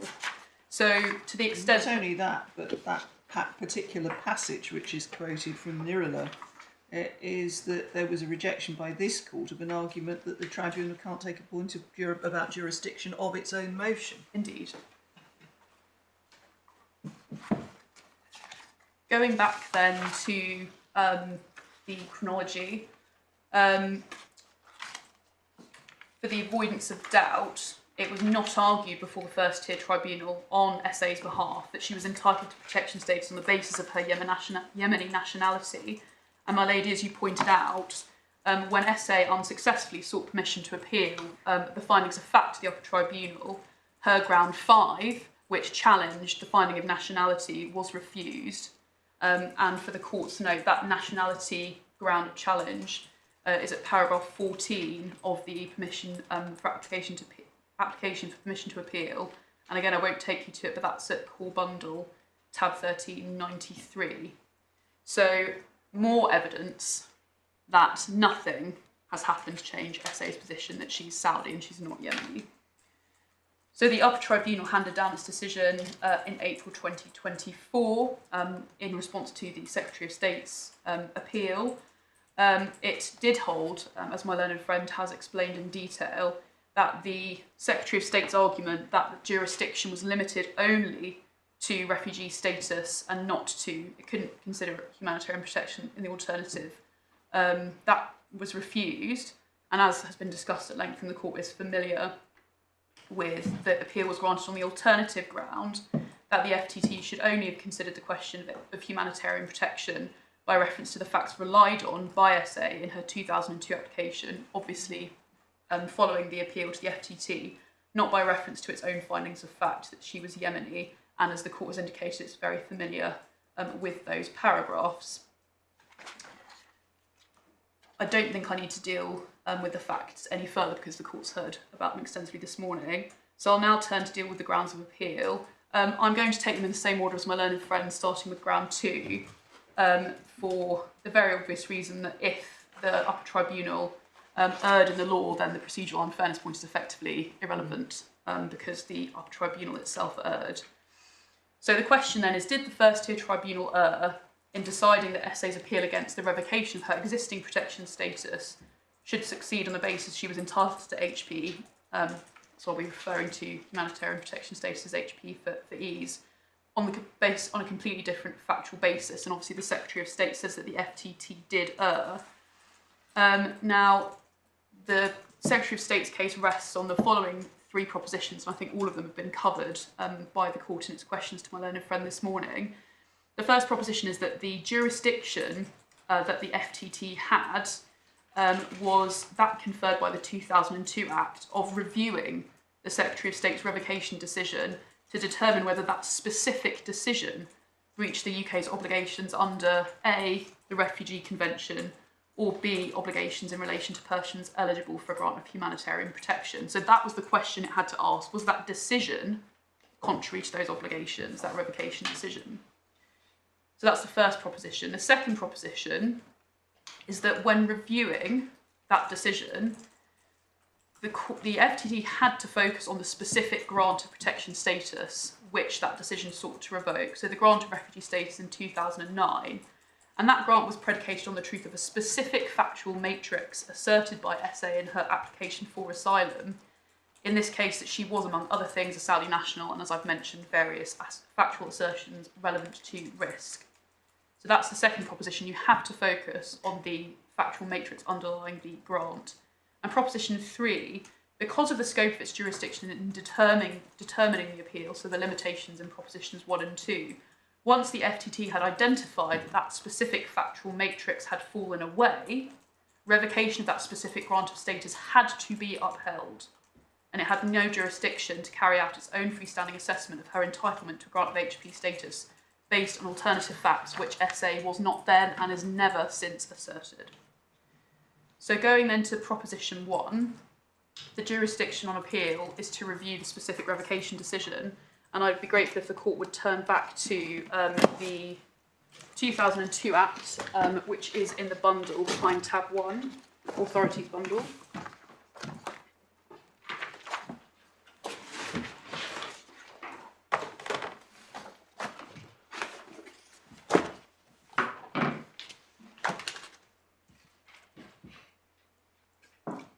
So we have at section 82 the right of appeal itself, and you'll see that there is a right of appeal under this legislation against 3 decisions. 1A, the refusal of a protection claim by P, B, human rights, which doesn't arise in this case, and C, the decision to revoke protection status. So dealing with my learned friend's submission that the alternative humanitarian protection ground under 84 3B, which we'll come to look at in a moment, is some sort of protection, I submit doesn't follow from the legislation. There's a separate system for determining whether someone is entitled to protection status on another factual basis, which triggers a separate right of appeal under section 82 1A, and the two must be kept separate in the court's mind, despite what my learned friend is attempting to convince it to do. And this is clear from any reading of the legislation. Right, slow down, because some of us have to take a note. My lady, I apologise. So you say that if one wishes to make a claim for protection on a different basis, the route through is what? So you would make the claim, the protection claim, and if it were refused by the Secretary of State, you would appeal under 82 1A. And as we'll see, that has very different grounds of appeal under section 84. Just finishing off the relevance of section 82, we have, as we've looked at the 2 decisions, we then have 82C over the page, the definition of protection status. Protection status, if the person has been granted, so a grant has been made, leave to enter or remain as a refugee or as a person eligible for a grant of humanitarian protection. So status is contingent on a specific grant having been made. And then at D, beneath, we have the definition of humanitarian protection to be construed in accordance with the immigration rules, which we'll come to in a moment. So, as you'll see, 82.3 makes the right of appeal against those decisions subject to the limitations set out in the rest of Part 5 of the Act, and the only one of relevance for present purposes is Section 84, which the Court has already looked at, which is over on page 7. So, here we have 3 sets of grounds of appeal which are relevant to each of the 3 decisions we saw in Section 82.1. So, Section 84.1 is an appeal against the refusal of a protection claim. And the focus here is on whether the removal of the appellant from the United Kingdom would breach either the Convention, Refugee Convention, or the obligations in relation to persons eligible for HP, or there's a human rights ground. So when you're challenging on the basis of removal, breaching obligations, those are grounds of appeal that only arise when you're looking at the refusal of a protection claim, not revocation. The revocation grounds of appeal, which the court has already been taken to, are those under 84.3. Now, the wording of this section is very important, I think the court appreciates. This is an appeal against a decision to revoke protection status, and it's made clear in both 3A and B that the target of the review by the tribunal is the decision to revoke the appellant's protection status. Does that decision breach the UK's obligations under the Convention, 3A, or failing that, under 3B, that the decision to revoke the protection status breaches the UK's obligations in relation to persons eligible for a grant of humanitarian protection.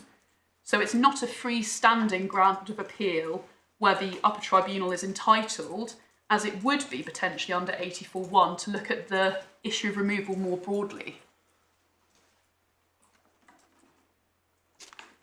It obviously would have been open to Parliament, and I think this was the point my lady made earlier, if it had wanted the grounds in respect of revocation decisions to be the same as in respect of refusal by the Secretary of State of a protection claim, to have used the same language, but it didn't. It made the target of the review very clearly the decision as against the relevant international protection law obligations. And I submit that that's not surprising in circumstances where removal is not an automatic consequence of the revocation of protection, because the person will, as SA has in this case, have been granted leave to remain, and that is a completely separate matter. So to sum up Proposition 1 then, I submit the grounds of appeal, as prescribed in statute, as limited in statute, are very clear, that you're looking at the revocation of a specific protection status. In this case, a status that was premised on SA's Saudi nationality and the various risk factors I've mentioned previously. So, Proposition 2, and I'll deal with this very briefly because I think the court has the point, is that the grant of protection status is indissolubly linked with the factual matrix of the original application leading to the grant of status and cannot survive once that factual matrix falls away. So as we've already seen, Section 81(2)(c) defines protection status as a grant of leave to enter or remain in the UK as a refugee or as a person eligible for a grant of humanitarian protection. And humanitarian protection is defined with reference to the rules. So the key provision in the rules when considering HP status is paragraph 339C, which is in the authorities bundle behind tab 4, starting at page 27.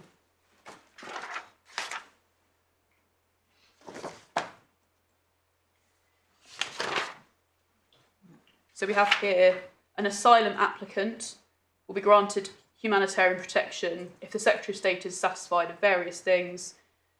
They're in the UK or have arrived at the port of entry in the UK. 2, they are not a refugee in the meaning of the Convention. And I'll come back to the relationship between the Convention and humanitarian protection in a moment. And then 3, substantial grounds have been shown for believing that the asylum applicant concerned, if returned to the country of origin, would face a real risk of suffering serious harm and is unable or owing to such risk, unwilling to avail themselves of the protection of that country. Now, those words were substituted, weren't they? The country of origin. Yes, indeed. But the tribunal had to approach it on the basis of the new version rather than the old. Is that right? My lady, yes.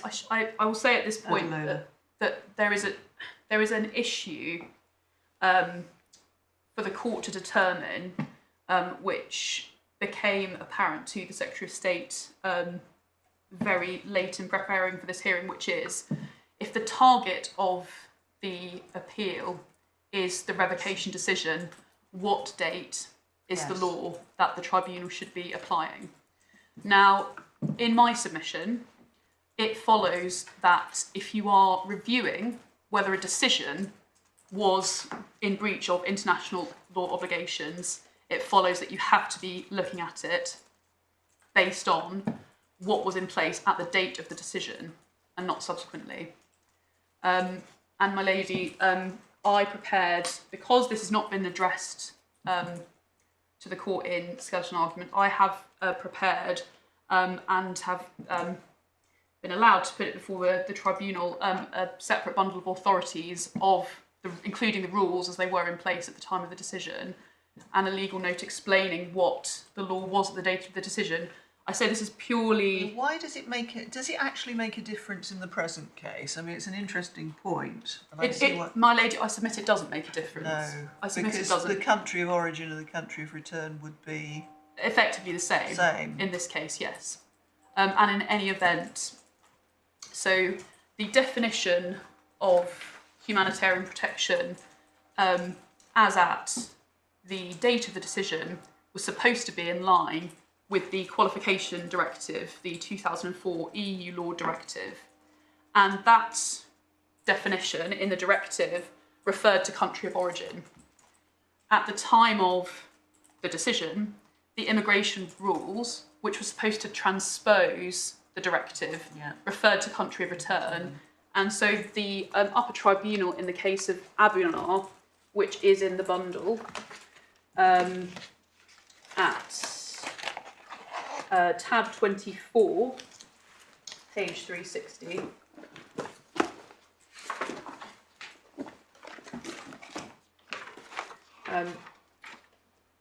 considered this, if you look at paragraph 8, which is on page 362.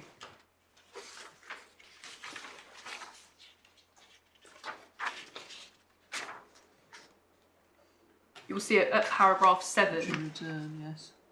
At paragraph 7, the Upper Tribunal reviewed what the directive provided for, and it identified, as you can see, where it says Article 15 is part of Chapter 5, refers back to the Article 2 definitions and says, in italics, it says country of origin, and then identifies at paragraph 8 that the comparable provision of paragraph 339C, as it then was, said, this is over the page, country of return, and the tribunal identifies that the disparity at paragraph 9 between what the rules say and what the directive said, and flagged that the immigration rules had not correctly transposed the relevant provisions of the directive. Subsequently, in fact, subsequently secured, a statement of changes HC 17 changed the immigration rules. And that explains why there were no transitional provisions. Indeed.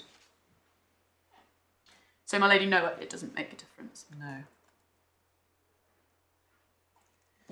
So going then to the immigration rules as they were considered by the FTT and the Upper Tribunal, we look at, this is behind tab 4, starting at page 27. This is back to where we were before.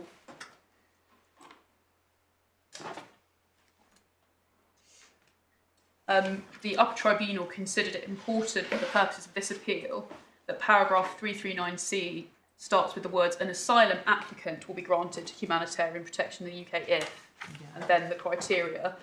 And the reason the UT considered it important is because it links the meeting of the criteria in paragraph 339C to an application having been made by someone for protection status. Now, asylum applicant is defined in paragraph 327, which is back over the page on 25. And it's a lengthy claim definition, but it's an application for asylum is a claim by a person to be recognised as a refugee under the convention, and then it sets out obviously the high-level test that someone would be addressing, but it's part and parcel of this definition that claim will include facts which the person asserts to meet the relevant test, in that case for the refugee convention. And you have there at little 2, an asylum applicant is someone who makes a claim or is deemed to have made such a claim, which is not the case here because the claim was in fact made. So in this case, that claim was the claim made in 2002 by SA that she was a Saudi national, and that test was made out on the various facts which the FTT later found to be false. And you can see the relationship between the factual matrix underlying the claim throughout, and the grant throughout the rules, as they were before the FTT. So if you look, for example, at page 30,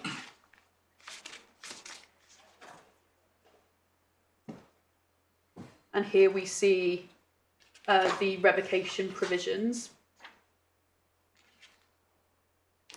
at 339GD. So this is not the same wording, but the provision for revocation on the basis of misrepresentation.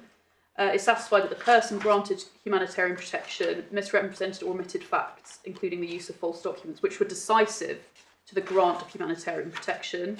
So here, a clear link between the facts having been found to be false and the grant having been made. Which bit are you reading from? Apologies, my lady. I'm reading from 339GD on page 30. Yes, sorry, thank you.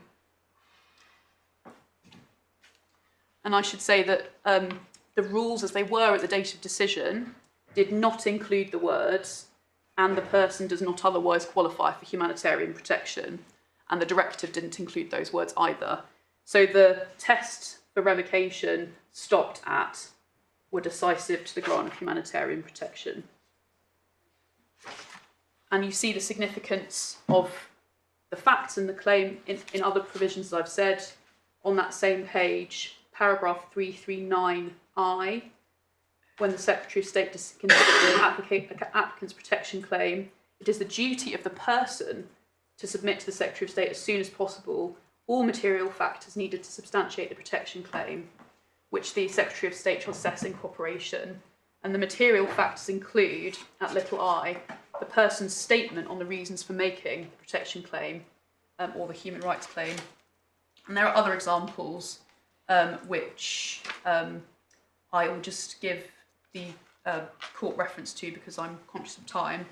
Paragraph 339L, which is on page 33. It's a repetition of it being the duty of the person to substantiate the protection claim or the human rights claim. And the same is made out at 327EA, which is on page 26. And that deals with the specific situation where, unlike in this case, a humanitarian protection claim alone is made directly.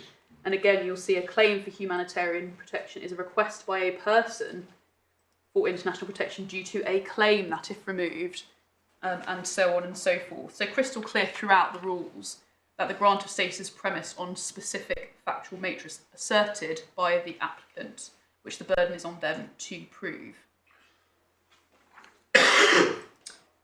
So, the takeaway from all of this is that for the purposes of the rules, which are premised on the EU law directive, is that the grant is indissoluble from the factual matrix asserted by the claimant in the claim for that original status.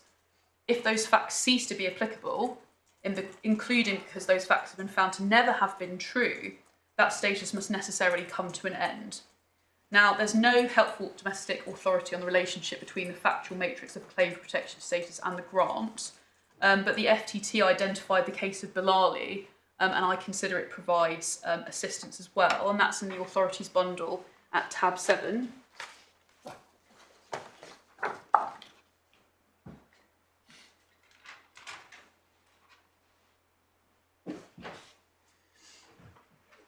Now, before we go into the details of this case, I think it's important to address the court on the status of this as a European court decision. So the position of the Secretary of State is that it's not binding on this court, but it should be followed by it, because at the time of the Secretary of State's decision in 2021, which was the object of the scrutiny on appeal, and therefore gives us the date for consideration of the law, the qualification directive, which I've referred to, was still in force in domestic law, or incorporated into domestic law by the refugee or person in need of international protection qualification regulations 2006 and the rules which had been changed to give effect to the directive where needed. And I have set out in my skeleton argument at paragraph 18, footnote 17, the relationship between the EU law and the domestic law regime. As those regulations and the changes in the rules were in place after the end of the departure from the European Union on the 31st of December 2020, they constituted retained EU law under Section 2 of the EU Withdrawal Act 2018 as at the date of the Secretary of State's decision. The 2006 regulations were not repealed until 28th of April 2022 under the Nationality and Borders Act 2022, Section 30, sub 4. The decision in Bilali, which we'll be looking at in a moment, I promise, was handed down before the end of the transition period, and per Section 6 of the 2018 Act continues to be relevant to this court's decision when considering the interpretation of the domestic regime. Exactly. So it was retained law. We now call it assimilated law. Yes, indeed. And the point I'm making is that means it's binding unless we are invited to depart from it and decide to do so. yes, indeed. And nobody's inviting us to do so. Well, my learned friend hasn't addressed this authority at all. And certainly the Secretary of State doesn't invite the court to depart from it either. Right. So that being so, it's binding. Thank you, my lord. And I'm aware that my lords Arnold and Phillips have just dealt with this question in the Thatcher Cider case, so I'm familiar with the principles. So moving on then to the case itself, and just to give a headline of the facts, Bilali is a case where a stateless applicant applied for international protection in Austria. His application for asylum was refused, but he was granted subsidiary protection status, which is what the EU law terminology is for humanitarian protection status. This was on the basis that he was probably an Algerian national, and that the circumstances in Algeria were such that he could be exposed to inhuman treatment within the meaning of Article 3 of the Convention if he were to return there. So that was all found, those facts, before the grant. Subsequently, the Austrian authorities learned that they'd been mistaken in Mr. Bilali's nationality because he was eligible for Moroccan and Mauritanian nationality and revoked his subsidiary protection status. So this was not, unlike in SA's case, an instance of misrepresentation. Now, the question for consideration by the European Court was whether the qualification directive precluded a member state from revoking subsidiary protection status if it had been granted when conditions for granting it were not met due to the facts on which it had been granted being erroneous. And the court held, for reasons which we'll look at in detail, that under the directive, a member state had to, mandatory language again, revoke subsidiary protection status if it had granted that status when the conditions for granting it were not met, because the grant had been made relying on facts which had subsequently been revealed to be incorrect. So turning into the decision, we'll look at... Am I right in understanding that the real point of the reference was, did it matter that the person concerned hadn't been responsible for the error?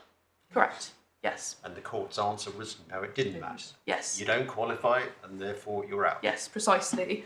And I won't, because I think the court definitely does have the point about the relationship between grant and status, but this is also relevant to Robinson obviousness, which is a separate issue, so I will crave the court's indulgence to look at page 47, starting at paragraph 44.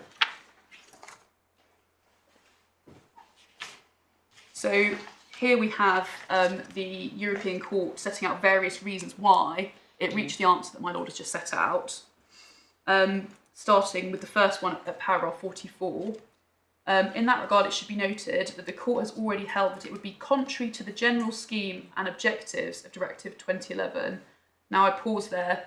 The Directive 2011 was a European law recast of the 2004 directive, which the UK never opted into, but it was effectively the same.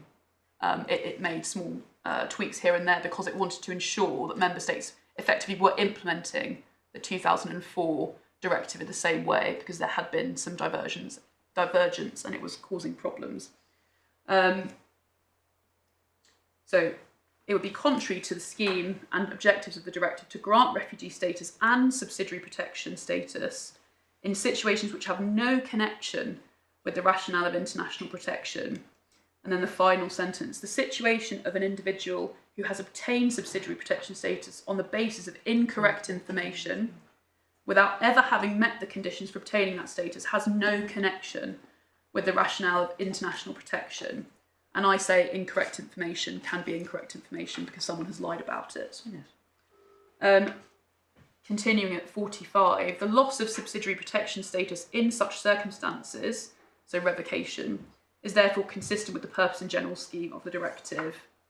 And then drawing attention to the final sentence, if the member state concerned was not entitled legally to grant that status, it must a fortiori be obliged to withdraw it when its mistake is discovered. And again, I say when it discovers misrepresentation as well. And the reasons continue to be given in the following paragraphs. And I'll invite the court to read all these paragraphs in its own time. The point I would like to flag is the use throughout of mandatory language. So we've seen it in the paragraphs that I referred to. We continue to see it throughout the following paragraphs. For example, paragraph 46, halfway through the paragraph, member states must revoke the subsidiary protection status if the person ceased to be eligible, and so on and so forth. And it's dealing with a slightly different point, but at paragraph 48, and this is talking about where protection may cease because there's been a change in circumstances, but it provides there's a causal connection between the change in circumstances and the impossibility of the person concerned of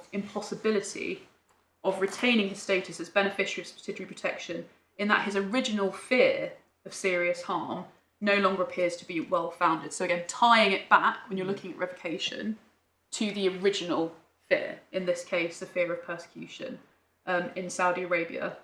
So the rest of the paragraphs I'd invite the court to read in its own time, continue through to the end of this section, this discursive section, paragraph 65. It is largely repeating the same point, why you have to revoke in mandatory terms once the factual basis for a grant has fallen away. And sticking on the theme of mandatory language, as we saw when we looked at the rules, the same mandatory basis for revocation applies throughout. It's not optional.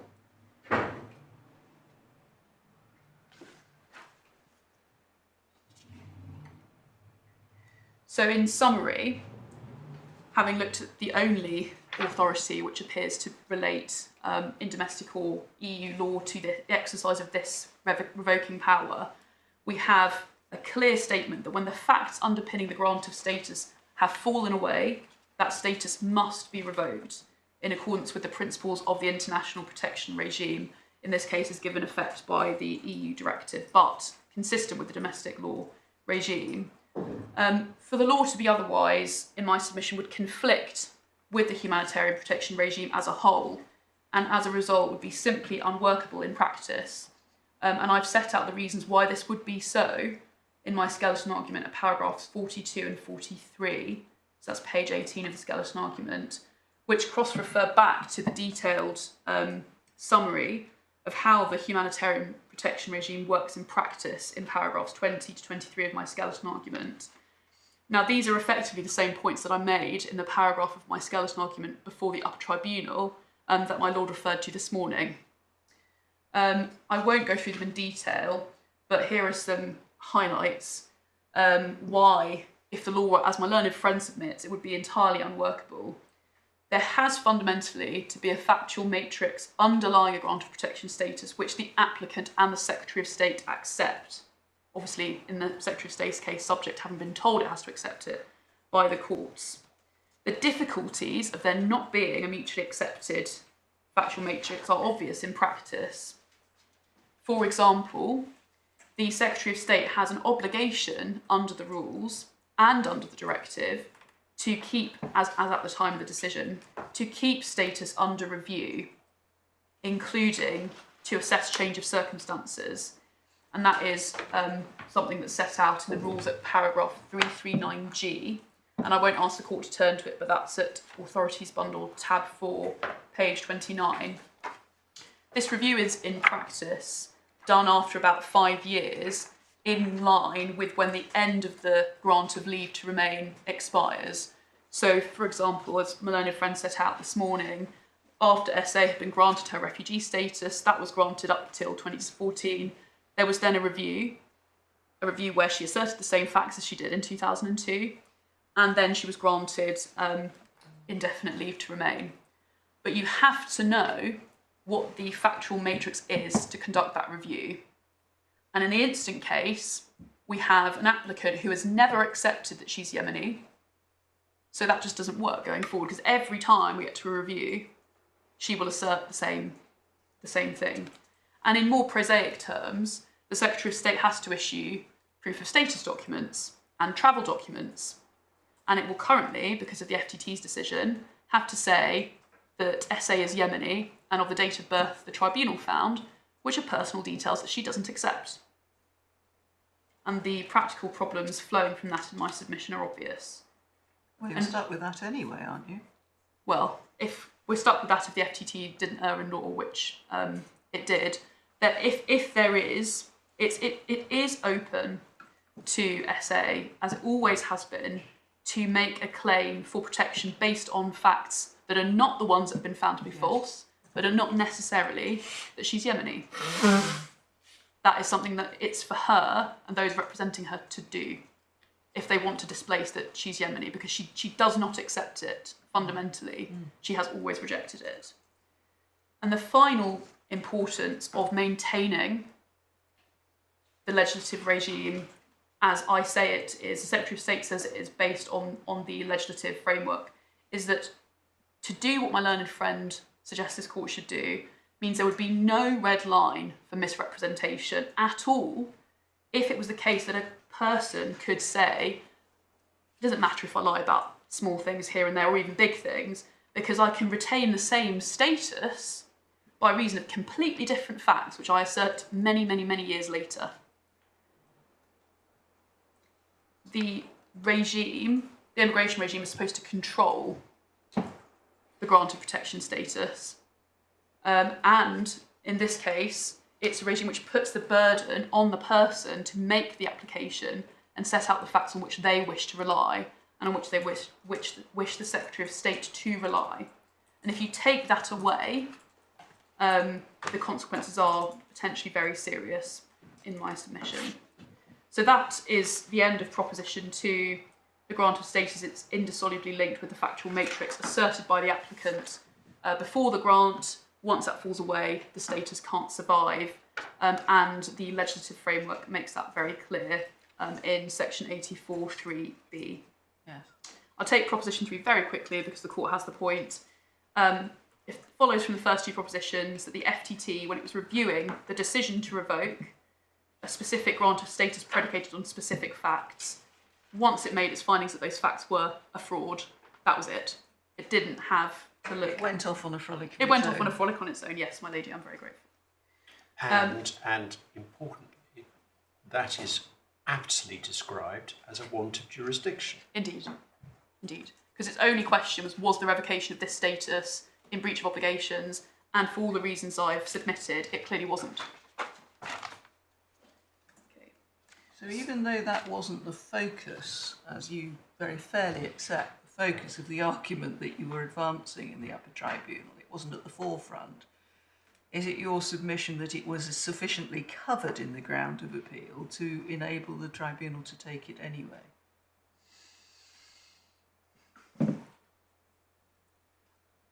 The Secretary of State's position is that this was a Robinson obvious point. Yes. And to the extent that that Robinson obvious point was triggered by the court looking at the various problems and points raised, then absolutely. But it would not be fair for the Secretary of State to say that the arguments that I'm making now as to jurisdiction were made before the Upper Tribunal, and I don't make that submission. No, that's why I asked you. I mean, one analysis is that the arguments were sufficiently covered by the grounds of appeal But were not aired orally or in writing? I don't make that submission. We don't. The Secretary of State's case rests on it being a Robinson obvious point. Okay. And I will now turn to dealing with ground 1, unless I can assist further on ground 2, the error of law. I think I've dealt with that in sufficient detail. So, ground 1, as formulated, or the response as formulated by the Secretary of State, again, we're in rule of 3 territory. 3 questions the court has to answer. First, was the error of law question a Robinson obvious point, such that the UT could raise it of its own motion? And the Secretary of State says it was. Second, if it was a Robinson obvious point, did common law procedural fairness require the Upper Tribunal to give SA the opportunity to respond in the circumstances of this specific case? And the Secretary of State says it does not. Third, if procedural fairness did require that opportunity to be given, but the UT was correct in law, so if the Secretary of State succeeds on ground 2, should the Upper Tribunal's decision nevertheless be overturned because of the procedural unfairness? And the Secretary of State says no. So the first question, was the error of law issue a Robinson obvious point? So the Robinson obvious doctrine, I think the court is very familiar with it, allows appellate decision makers to consider, in certain circumstances, a point not raised in grounds of appeal, where the point is obvious in the sense it has a strong prospect of success. It's really framed, though, as granting permission for an additional ground, isn't it? Because within the doctrine there is a strong prospect of success threshold. Yes. But as you say, this case is more properly viewed as a question of, can the Upper Tribunal take a point as to jurisdiction of its own motion? Which is actually a slightly different point. I mean, one can see certain similarities with Robinson obviousness, but it's actually a slightly different point, isn't it? That I do see the logic of the court's approach, because the court has to ensure that jurisdiction is adhered to.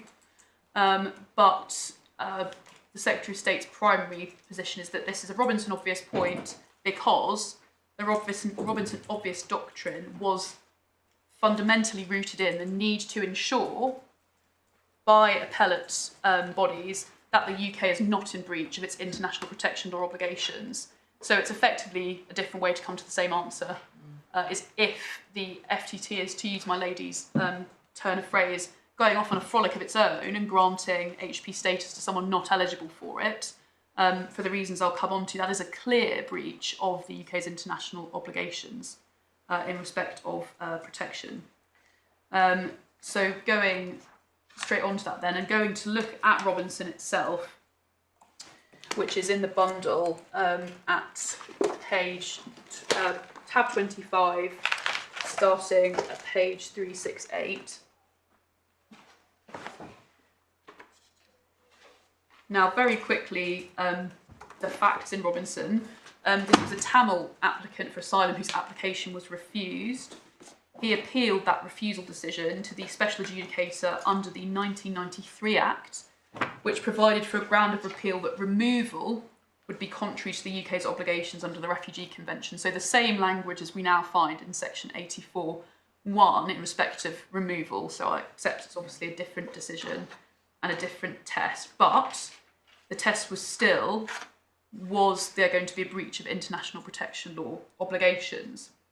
The special adjudicator refused the appeal on the basis that the applicant would not be exposed to risk of persecution if he relocated to the capital city of Sri Lanka, Colombo, rather than his home region. And then this was ultimately after it had been through the appeal tribunal, challenged by way of JR. The High Court refused permission, but the Court of Appeal then looked at the question. And the issue which led to the Robinson Doctrine being established was whether the tribunal should have raised of its own motion a point which had not been raised by the applicant in his grounds of appeal, namely whether it was reasonable for him to relocate to Colombo when deciding whether he might meet the criteria for a grant of refugee status. And I'll invite the court to turn into the decision itself at page 378.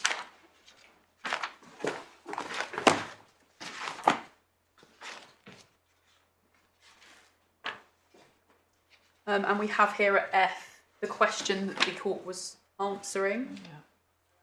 Under these circumstances, was the tribunal itself obliged to consider whether the special adjudicator had dealt correctly with questions relating to reasonableness when it considered whether to grant leave to appeal?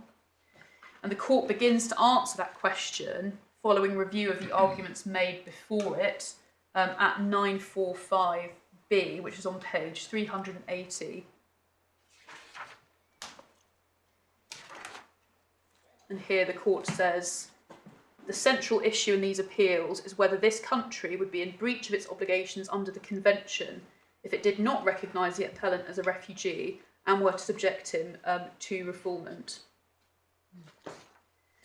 And then it goes down, the court continued then to answer the question further down the page at E.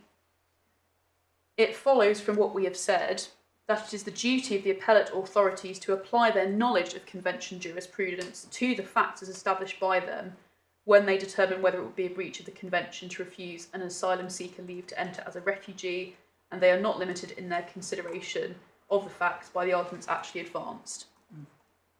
So here the court is founding the doctrine on the basis that there is a duty, mandatory, on appellate authorities, which would include the Upper Tribunal, to consider the point where a breach of international protection law obligations is at stake. And the appellate decision maker must answer that question for itself, as it must indeed answer questions about jurisdiction for itself.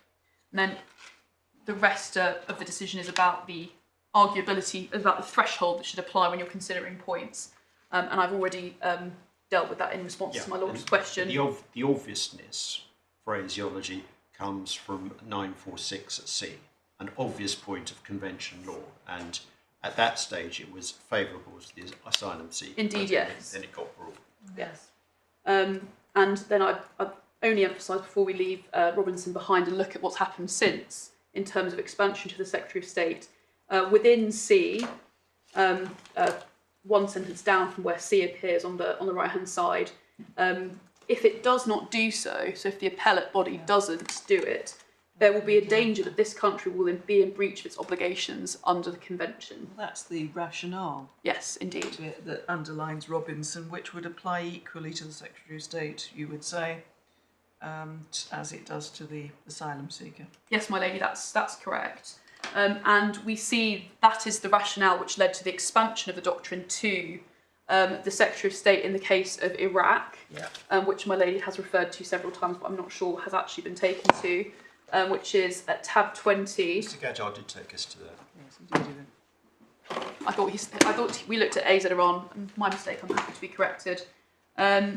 We have, as it's tab 20. Well, I asked Mr. Gadjar if he had any submissions to make Yes. on Iraq, because it just seems to me that paragraph 27 is quite pertinent. Yes. So this is another case of an appeal against the refusal of an asylum application, this time under the 1999 Act, but it's the same ground of appeal as that considered in Robinson. And it identifies at paragraph 1, so at 322, that the issue in the appeal was whether or not the Secretary of State was entitled to raise a new point before the tribunal that the asylum applicant in the case was excluded from the protection of the Refugee Convention. And that exclusion was on the basis that A, who was an Iraqi national, was a self-confessed torturer under the Saddam Hussein regime. You'll see it's confirmed at paragraph 8 on page 323 that point hadn't been taken by the Secretary of State, but obviously the argument was made that it should have been done by the special adjudicator of its own volition. So the case proceeded. When we get to the Court of Appeal, the argument that was being made by the Secretary of State was that the adjudicator had been obliged to consider the point because it was Robinson obvious, and therefore there had been an error of law by not doing so.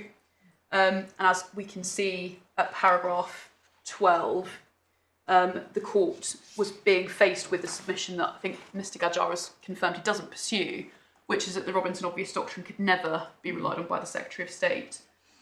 The court then went on to review the authorities about the Robinson obvious doctrine. This starts at page 18, which is on paragraph 18, which is on page 326. They looked at Robinson in the same way that we have, and that's paragraphs up to paragraph 21. Yeah, then Shen, then Shen, and then Gurung. And I think all the passages in Gurung that are relevant, and the court was taken to that today. And the Court of Appeal holds in the paragraphs that my lady has pointed out to 28 to 29, its view that there was a basis for it being open to be relied upon by the Secretary of State. And in paragraph 28, the court emphasises the passage that I referred to in Robinson. It's the duty of the appellate authorities to apply their knowledge of convention jurisprudence to the facts. And then we get to the point about mandatory language, and the court will be aware that I've been saying mandatory language a lot in the course of my submissions. It's correct that exclusion clauses, you are required to consider them when you're looking at eligibility for refugee status under the terms of the convention. And then we have confirmation that there's nothing in the statutory scheme to limit the duty of the tribunal not to consider it. And then I briefly at 29, this is where the court deals, and I say sort of from a procedural fairness point, this is the sentence that starts consistently with that principle. It's well established that an appellate court will not permit a point to be taken for the first time at the appeal stage unless all the relevant facts are before it, as completely as would have been the case if the controversy had arisen at the trial. So just pausing there, this is a Robinson obvious point that only was a matter of law. There was nothing factual that could have been said by SA that would have changed anything. It would just have been the submissions that my learned friend has made today. That's it. That's the only thing that would have been done, because that's what's been done before this court. So there's no issue of it being unfair or difficult because of facts. Well, no, but when we're dealing with questions of procedural unfairness, I don't read this judgment that we're looking at here, as saying anything about what happens when a point is identified by the lower tribunal. Now, it may well be that questions, in a case like this where it's a pure point of law, any procedural unfairness can be readily cured by arguing the point out on appeal before this court.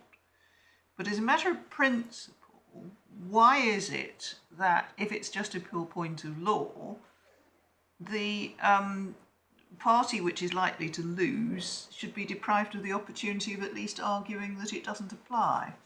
My lady, I'm going to deal with that in my submissions in a moment. Right. And if the court is content, I'll stick with Robinson at the moment. But Right. the finding that was made in Iraq was that when you were looking at exclusion clauses, which are a mandatory consideration under the Refugee Convention, the Robinson obvious point can arise in favour of either the Secretary of State or the applicant. And paragraph 28 makes it clear, in quoting Robinson, why that was the case, and that was because there has to be adherence to the international protection obligations of the UK by appellate decision makers. We then had this decision of the Court of Appeal being followed in the case of AZ, which my learned friend took you to. I don't propose to take the court to it again. That was also an appeal under the 2002 Act against a decision to review an application for refugee status. And the issue is whether a procedural point about delay came within the scope of the doctrine, which it didn't, because it wasn't a point about convention obligations. And the relevant paragraph for that is paragraph 69, which is in the authorities bundle at tab 23, page 357. So now I move on to my second point, which is that the doctrine is engaged. If you look at the fundamental justification for the Robinson obvious doctrine, it's engaged by the duty to comply with international law protection obligations, and that's not just the Refugee Convention. That's fundamentally also about humanitarian protection law. So to the extent that my learned friend submits that the Robinson obvious doctrine can never be invoked to raise a point which favours the Secretary of State just to exclusion clauses, that is wrong, looking at the justification for the Robinson Obvious Doctrine itself. As has been explained, or as was reviewed in Bilali in the decision we've looked at previously, humanitarian protection is a necessary complementary adjunct to refugee status in international protection law. And we see that in the case of QD Iraq, where this court sets out the history of humanitarian protection. And that decision is in the Authorities Bundle at tab 17, page 282.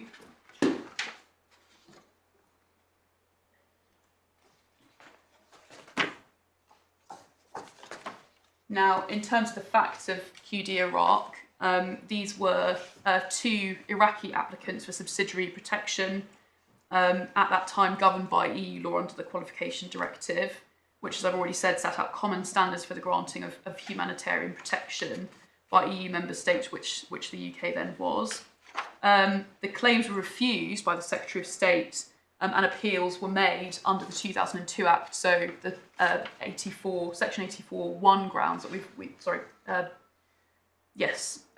Section 84(1) grounds about refusal decisions, which we've already looked at. They were refused on the basis they didn't meet the serious threat criteria. So the main question in that case was what was the correct test for assessing that threat. So I won't go into it in any detail because it doesn't look at the issue that we're looking at now. But what I use it to illustrate is the fundamental relationship, as I've said, of subsidiary humanitarian protection with refugee status. They're all part of international protection law, and Robinson Obvious Doctrine says you have to make sure, appellate decision makers, that you are making decisions in accordance with the UK's international protection law obligations. So I invite the court to read in its own time what is said about the relationship between the two, paragraphs 7 to 9 of the decision. I won't go into that anymore because I'm conscious of the time. And the interrelationship between the two types of protection status is clear not just from how the international law sets them out, but also from the rules. And as we've seen, you start with, if someone applies for refugee status, but there is not a convention reason for them to be given that status, they don't meet that particular test, you then look at humanitarian protection status after that.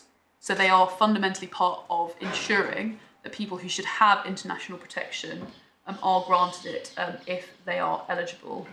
And I think it's also clear from the fact that Section 84 of the 2002 Act gives them as both sets of international law obligations that the revocation decision must adhere to. I note just for completeness that my learned friend, when he was talking you through AZ Iran, talked about there being a bit of hesitancy about whether the doctrine had been expanded. Now that hesitancy arises because between Iraq and AZ Iran, there'd been the decision of this court in Bilali, which is in the bundle at tab 18, page 295, and I won't take the court there. The reason for the confusion was the court decided to deal with the point afresh because it was an important point of public importance. It talked about Robinson, but it was made very clear that the court wasn't saying it was raising something as a Robinson obvious point. And I think that the phrasing used there is the reason why in AZ Iran we see the Upper Tribunal feeling a bit unsure about the scope of the doctrine. But that lack of certainty is irrelevant, I say, to the Secretary of State's position, which is that Robinson obvious points are engaged whenever there is a risk that this country, through the decision of appellate courts, is going to be in breach of its international protection obligations. And you are in breach if you are conferring humanitarian protection status on someone who's not eligible for it. And that is in effect what the FTT did when it effectively conferred a new status based on new facts on SA when it had no jurisdiction to do so. So there again we have the relationship between the 2 points. So that is the basis for this being a Robinson obvious point. And I'll move on now to the procedural fairness point, as I promised my lady I would. So the Secretary of State's case is that in circumstances where there was a clear error of jurisdiction by the FTT, which was a Robinson obvious point for the reasons I've mentioned, and it did not turn on any disputes of fact, procedural fairness did not require SA to be given the opportunity to respond ahead of the UT's decision. So it's hopefully not controversial, and I don't think it is, based on the questions my learned friend was asked earlier, that the requirements of common law procedural fairness are not monolithic. They vary considerably depending on the relevant facts and circumstances surrounding the decision. And I've set out the well-known statement of this principle in Dude by Lord Musthill in Doody in my skeleton, and I won't. It's always fact specific. It's always fact specific, absolutely. And my learned friend said that Topadar, which is a case I mentioned in my skeleton argument, was not decisive. I don't say it is decisive because the facts are very different, and that's the key issue. The reason it was included in the skeleton argument was to make the point that even in the immigration context, you are not effectively. It was understood from the way my learned friend put his argument in his grounds of appeal and his skeleton argument. He was just asserting that because of the kind of case this was, there has to be a right of reply, and that's just not the case. There has to be an assessment. So the Secretary of State's argument is that in the incident case, the following factors weigh collectively against procedural unfairness, requiring SA to be given the opportunity to respond on a pure point of law, a Robinson obvious point, and a point of jurisdiction identified by the Upper Tribunal. So the first point is that it was a Robinson obvious point concerning the FTT's jurisdiction to make a decision that SA was entitled to retain her protection status despite its findings of fact that she had perpetrated fraud on the Home Office. And that was a question of compliance with international law obligations and or jurisdiction, taking my law's approach, which it was bound to address. Point B, it wasn't an issue which involved any dispute of fact, such that SA has been deprived of the opportunity to adduce further evidence. It was a point of law only, and I said previously that was a factor that was looked at in AIRAC, paragraphs 29 and 30, which I obviously won't take the court back to again. Now, it cannot be the case that every point of law, particularly a point of law which in my submission had more than a strong prospect of success, there's no argument that could be made against it, requires submissions by the parties. It just can't be the case. For example, if we weren't in the situation we are, which is that there's no Court of Appeal authority on subsidiary protection, revocation decisions, what if we had a Court of Appeal decision or a Supreme Court decision that was binding on the point?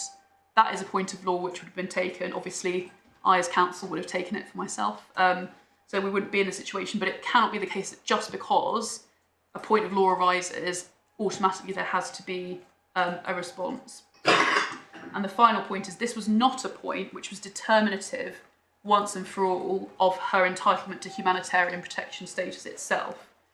As explained many times, including before the court today on ground 2, SA can apply for status with the benefit of fresh appeal rights under the 2002 Act in the future, should she wish to do so. Well, I'm not sure why that point has anything to do with whether it was procedurally fair or not. The fact that it's not final and conclusive and shuts her out doesn't mean to say that transparency and open justice didn't require both parties to be heard.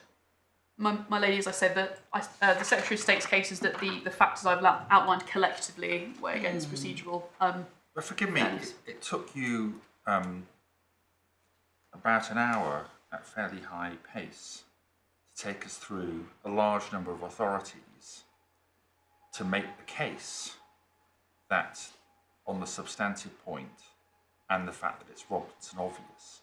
Are you really suggesting that had you argued those matters at the hearing, tribunal could have said, actually, we don't need to hear from the appellant? Well, I'd say 2 points to that. First of all, I wouldn't have been arguing the Robinson obvious point which has taken up a lot of my submission time. because we would have been dealing with the point before the tribunal. And I did go in depth through the legislation and Bilali because I wanted to use it as material to underpin that. So by the length of time of my submissions alone, I don't consider that. I think the problem. Robinson obvious point though was one that the tribunal needs to be satisfied upon if they were going to take it in the circumstances which were before them.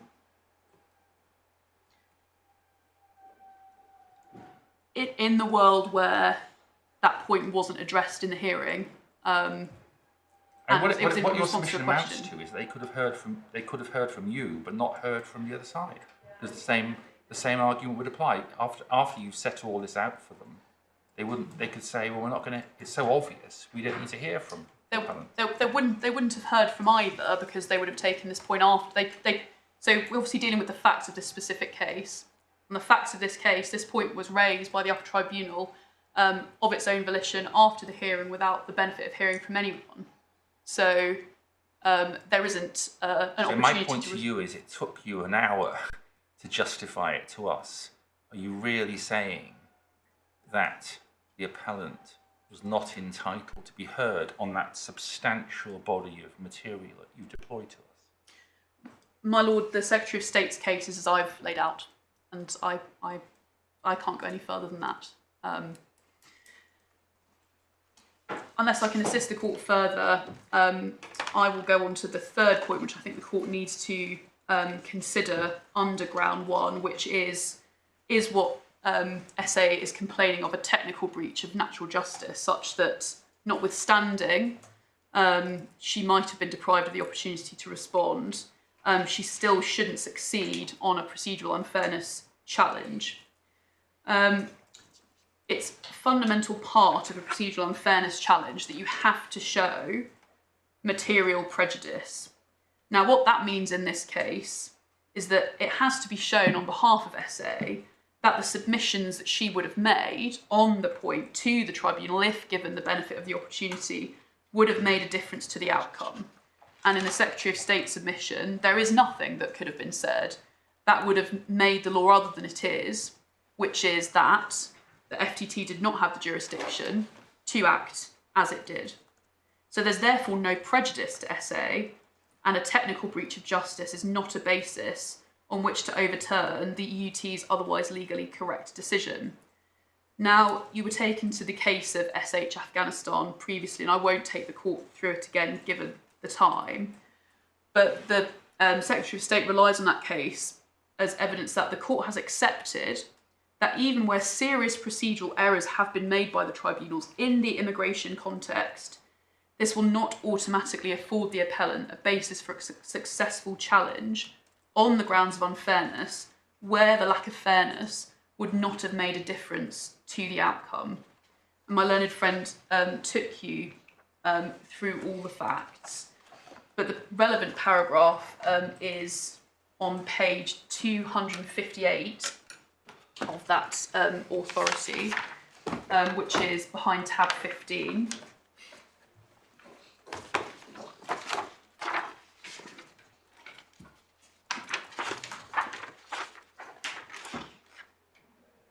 We're looking at paragraph 24, and the court read this morning. Notwithstanding the errors of which I've identified, this is one of those rare cases in which the unlawful errors of procedure made no difference whatever, and then explained why on the facts of that case that was so. So I don't draw anything from the facts of that case because the facts are very different. But what I do draw is that there has to be shown by SA that she could have said something that would have made a difference. And if this court finds for the Secretary of State on ground 2, having heard the submissions of Mr. Gadjar, which are the submissions he would have made, and there's no difference. On that hypothesis, there's a simpler route to the same conclusion, which is procedural unfairness in the tribunal below is rectified by a full right of ordered hearing in this court. So, in my respectful submission, that is a slightly different question. Well, it is, but it's another, as I said, it's another route to the same conclusion. Yes, it's another route to the same outcome. The legal question is different. Well, the other route is is rather than remitting it, we can decide to appoint ourselves. Indeed, but obviously, in order for this court to have to make the decision whether to remit or remake, it has to find that there was procedural unfairness. And in my submission, procedural unfairness requires, as a fundamental element of it, that there was material prejudice. And in this case, there was no material prejudice if the Secretary of State wins on ground 2, because nothing that could have been said would have made a difference.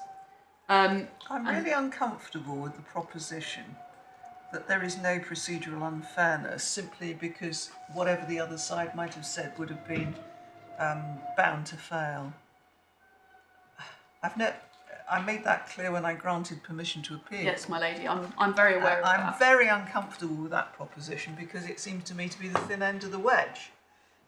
It may well be that there might be extraordinary cases in which it's said, well, the point is so blindingly obvious that that both sides should have seen it, and both sides should have been prepared to argue it, and therefore it's not unfair because actually you should have been alert to it. But the idea that you can simply shut out one side from having a go at persuading the tribunal that the approach they're taking is misconceived because there's not much they could say just doesn't seem right to me.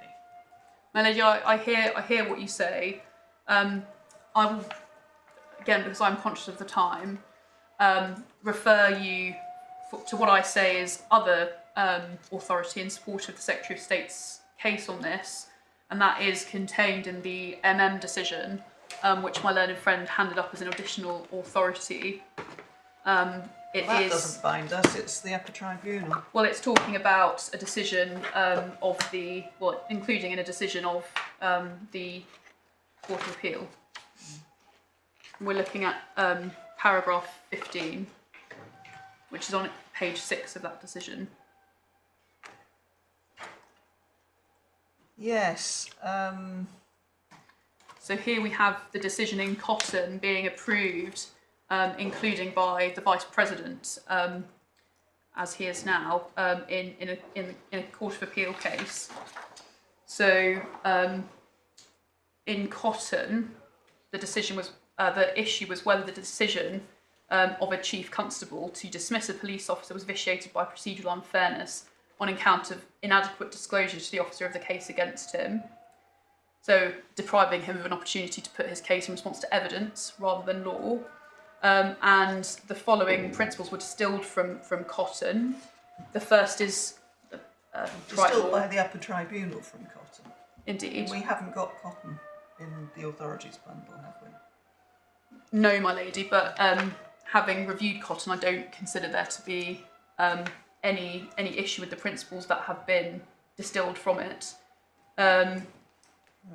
The point I wish to refer the court to is in essence in answer to the questions put by their lordships, which is what questions have to be asked.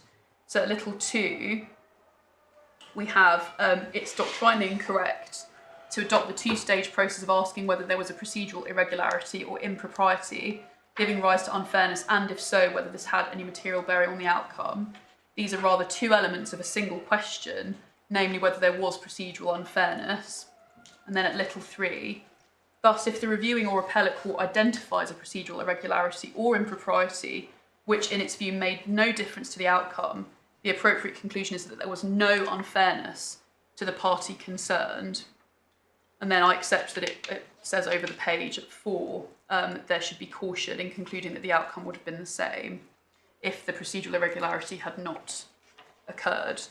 So the Secretary of State accepts that a lack of material prejudice is found in rare circumstances and that there should be a degree of caution for the reasons that my ladyship gives and the reason that my learned friend invokes. But the Secretary of State's position is simply, in this case, where there's no issue on the facts and with respect to the length of my submission time, which maybe speaks more to my advocacy style than anything else, nothing could have been said in response to what the UT analysed in fewer words and shorter paragraphs that would have made a difference. Unless I can assist the court further, those are my submissions on ground 1, apologies, which should also be dismissed. So just concluding then, on the question that was asked of my learned friend first this morning, if the court finds for SA on ground 1, so procedural unfairness, but against her on ground 2, the Secretary of State agrees that this court should remake the decision based on its own interpretation of the law and on the Secretary of State's case, dismiss the appeal here rather than remitting it back to the UT, which would be pointless and expensive, as my lady pointed out to my learned friend this morning. Yeah. All right, thank you very much. Any reply? My lord, I can be relatively brief. Just 2 points in reply. First of all, was dealing with the Robinson obvious principle, and the emphasis the appellant would place on the importance of not expanding that beyond its interpretation and its intention. My learned friend has referred to the case of Bilal, and that, of course, emphasises the importance, in contrast, on ensuring that people aren't granted subsidiary protection or humanitarian protection when they aren't otherwise entitled to it. In my submission, the two are not the same. The conclusion that someone has been granted when they otherwise would not have been entitled to it, again, without prejudice to the appellant's case, is not tantamount to the overarching principles in Robinson and the subsequent authorities of ensuring that we aren't in a situation where a decision, if left undisturbed, would place the United Kingdom in breach of its obligations. And in my submission, that's the reason why the authorities to date have been careful in ensuring that the application and scope of Robinson obvious has been confined, insofar as it supports the Secretary of State, to issues dealing with the exclusion clauses. The second point then deals, and this is the final point in my reply, with the issue of disposal, and whilst I've already addressed the court on this in my submission,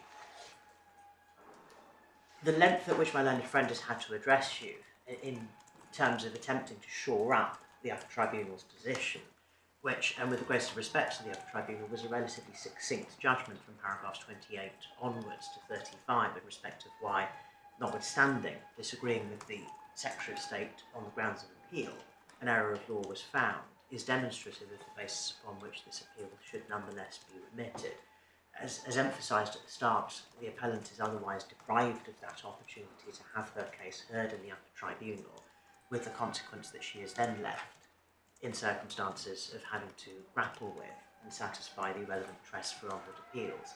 That, of course, is contingent upon an unsuccessful outcome. So it's for those two reasons the court is firstly invited to allow the appeal, secondly invited to find, as I said, that there is no Robinson obvious point in this case such that the tribunal should not have grappled with it, in which case remittal is not required. And thirdly, if there is to be what the appellant would respectfully say is a dangerous expansion of the Robinson principle, then remittal would be required in order for the matter to be properly considered by the tier. And that concludes my reply, unless I can assist any further. Thank you very much. We will consider our judgments, and they will be handed down in due course in the usual way, that is to say digitally, no further attendance being required, and as I'm sure you're all aware, we will follow the usual practice of circulating a draft in advance so that our attention can be drawn to any typographical or minor factual errors, not so as to re-argue the case, and also hopefully that will enable you to agree a order for approval by the court. You will be aware that drafts are circulated under embargo, and the embargo is to be strictly observed.